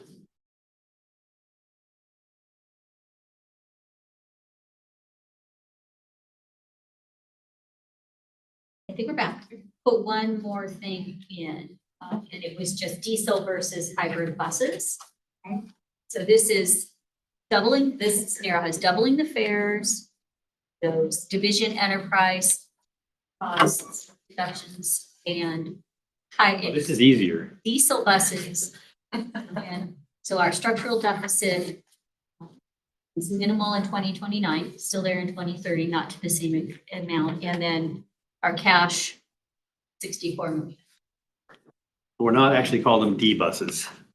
D buses. But the change that'll show up here in capital. Correct, exactly. And I think it tees up a big discussion, taking it back to service allocation is some of those unallocated funds at the bottom used to put different service and make that transition sooner, because there's some funding, recognizing that's taking kind of capital and putting it into operating, and so it shows an operating, running at a deficit, but we're doing that. Home budget, I do a new side sewer, I ran an operating budget or an operating deficit to do that, but it so it would require us to think about how much do we want in that bottom reserve one that highlighted yellow, and how do we want to use that money? Do that. So I think there's some opportunity for some good discussion going forward that ties back to the service allocation. This was really helpful. Thank you. So what we're hearing properly, go ahead and model the fare increase, these deductions that we see here. Different propulsion systems. So maybe one thing with Tim, if you kept zone service, if that's, and you did 75 on I-5 only, would that save the bulk of that 556,000? You keep zone service. Zone ser- So now, zone so service. now Birch Bay can get it if they absolutely need it. Right. Okay. But you make 75 just go down I-5. Right. Right. I mean, is that 400 of the 556,000 or is it? Those are so those are actually two different concepts up there, so. We were looking at the cost. Like changing Route 75 to go on I-5 only, removing the paratransit 88 corridor that currently exists in the Blainbirch area, is that full 556. Correct. So if you left zone service, it doesn't change that 556, but what it does is it It makes provides yeah, but- once a week. Yeah, zone service would go up in cost. How much? Potential, that's a great question. That's. But not crazy expensive. Probably not much, just because it's very. But there would be no paratransit. There would like be no. Blaine, Birch Bay, Custer. Well, it would be one day a week because you have zone service. Zone service is anybody's service. Anybody. But yes, it would dramatically reduce the passenger experience. It feels weird to get rid of zone service because it's already kind of a safety fallback. It's already a minimalist, at least some kind of service. It's hard to get rid of just that minimalist service. Well, yeah, It's worth a smaller savings. I wouldn't eliminate zone service if I was given a choice of those 5 things. I would not want, because Right. for $60,000, it's probably worth servicing the whole county one day and say you can. It goes to our earlier discussions about like at a certain point, there's like this necessary floor level you don't below. Zone service seems like it's a floor level. How many people take paratransit to camp? Right. What's that? So there, to camp? Maybe 10%. 10%, I mean, because, well, the majority of our campers are not from Whatcom. Oh, okay. So, yeah, so there's a handful that will take the bus to Camp Horizon in the summer or paratransit. But I mean, I'm just thinking of Blaine's demographic with, Yeah. I mean, a huge senior population out there, and to take away paratransit from. But I guess I don't understand. If Route 75 does I-5 only, doesn't it go to Blaine?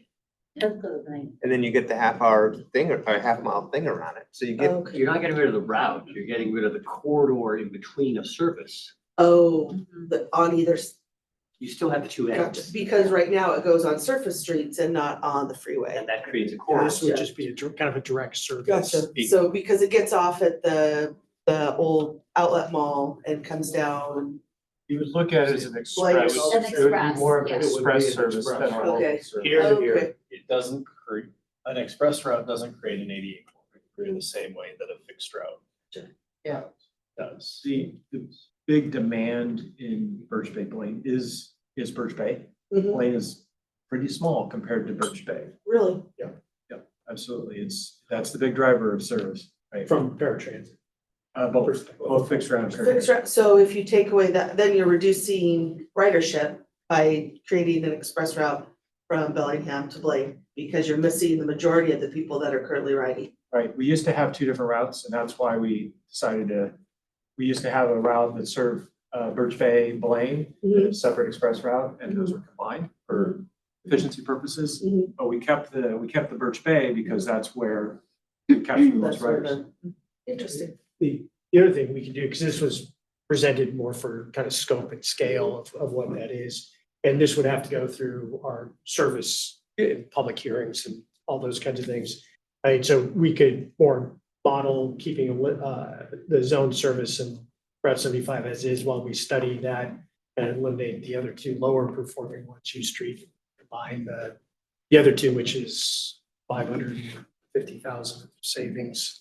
What if you, like Emerson and Saxumas took out Sunday service? Is it a very high performing? We don't have to. Oh, well, that's just. So the answer is no. That one. Not much of a service. Saves us nothing. So, okay, let's keep this. Let's keep the no Sunday service. That's embarrassing, I know.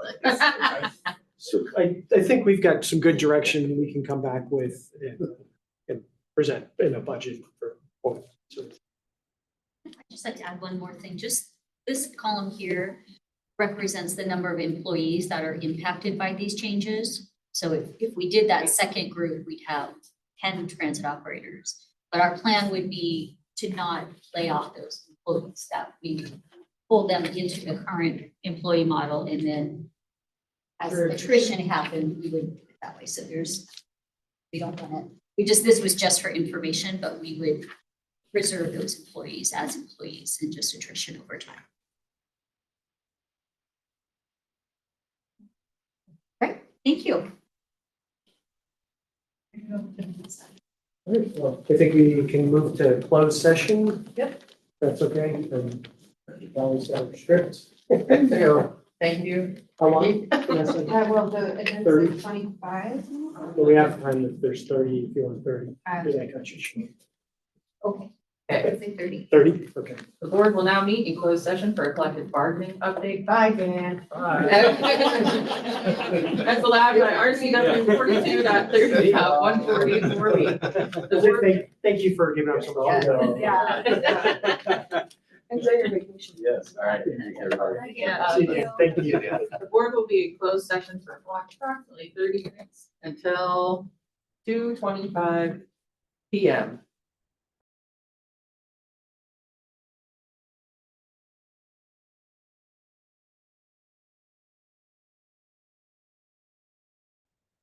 How does the item take place? All right, I call the regular meeting back to order. Hold on till I Oh, unmute. no. It is on You mute. did it. Okay. Thank you. We'll go on, talk. We are adjourned. Yeah, it's gonna be fun. Thank you.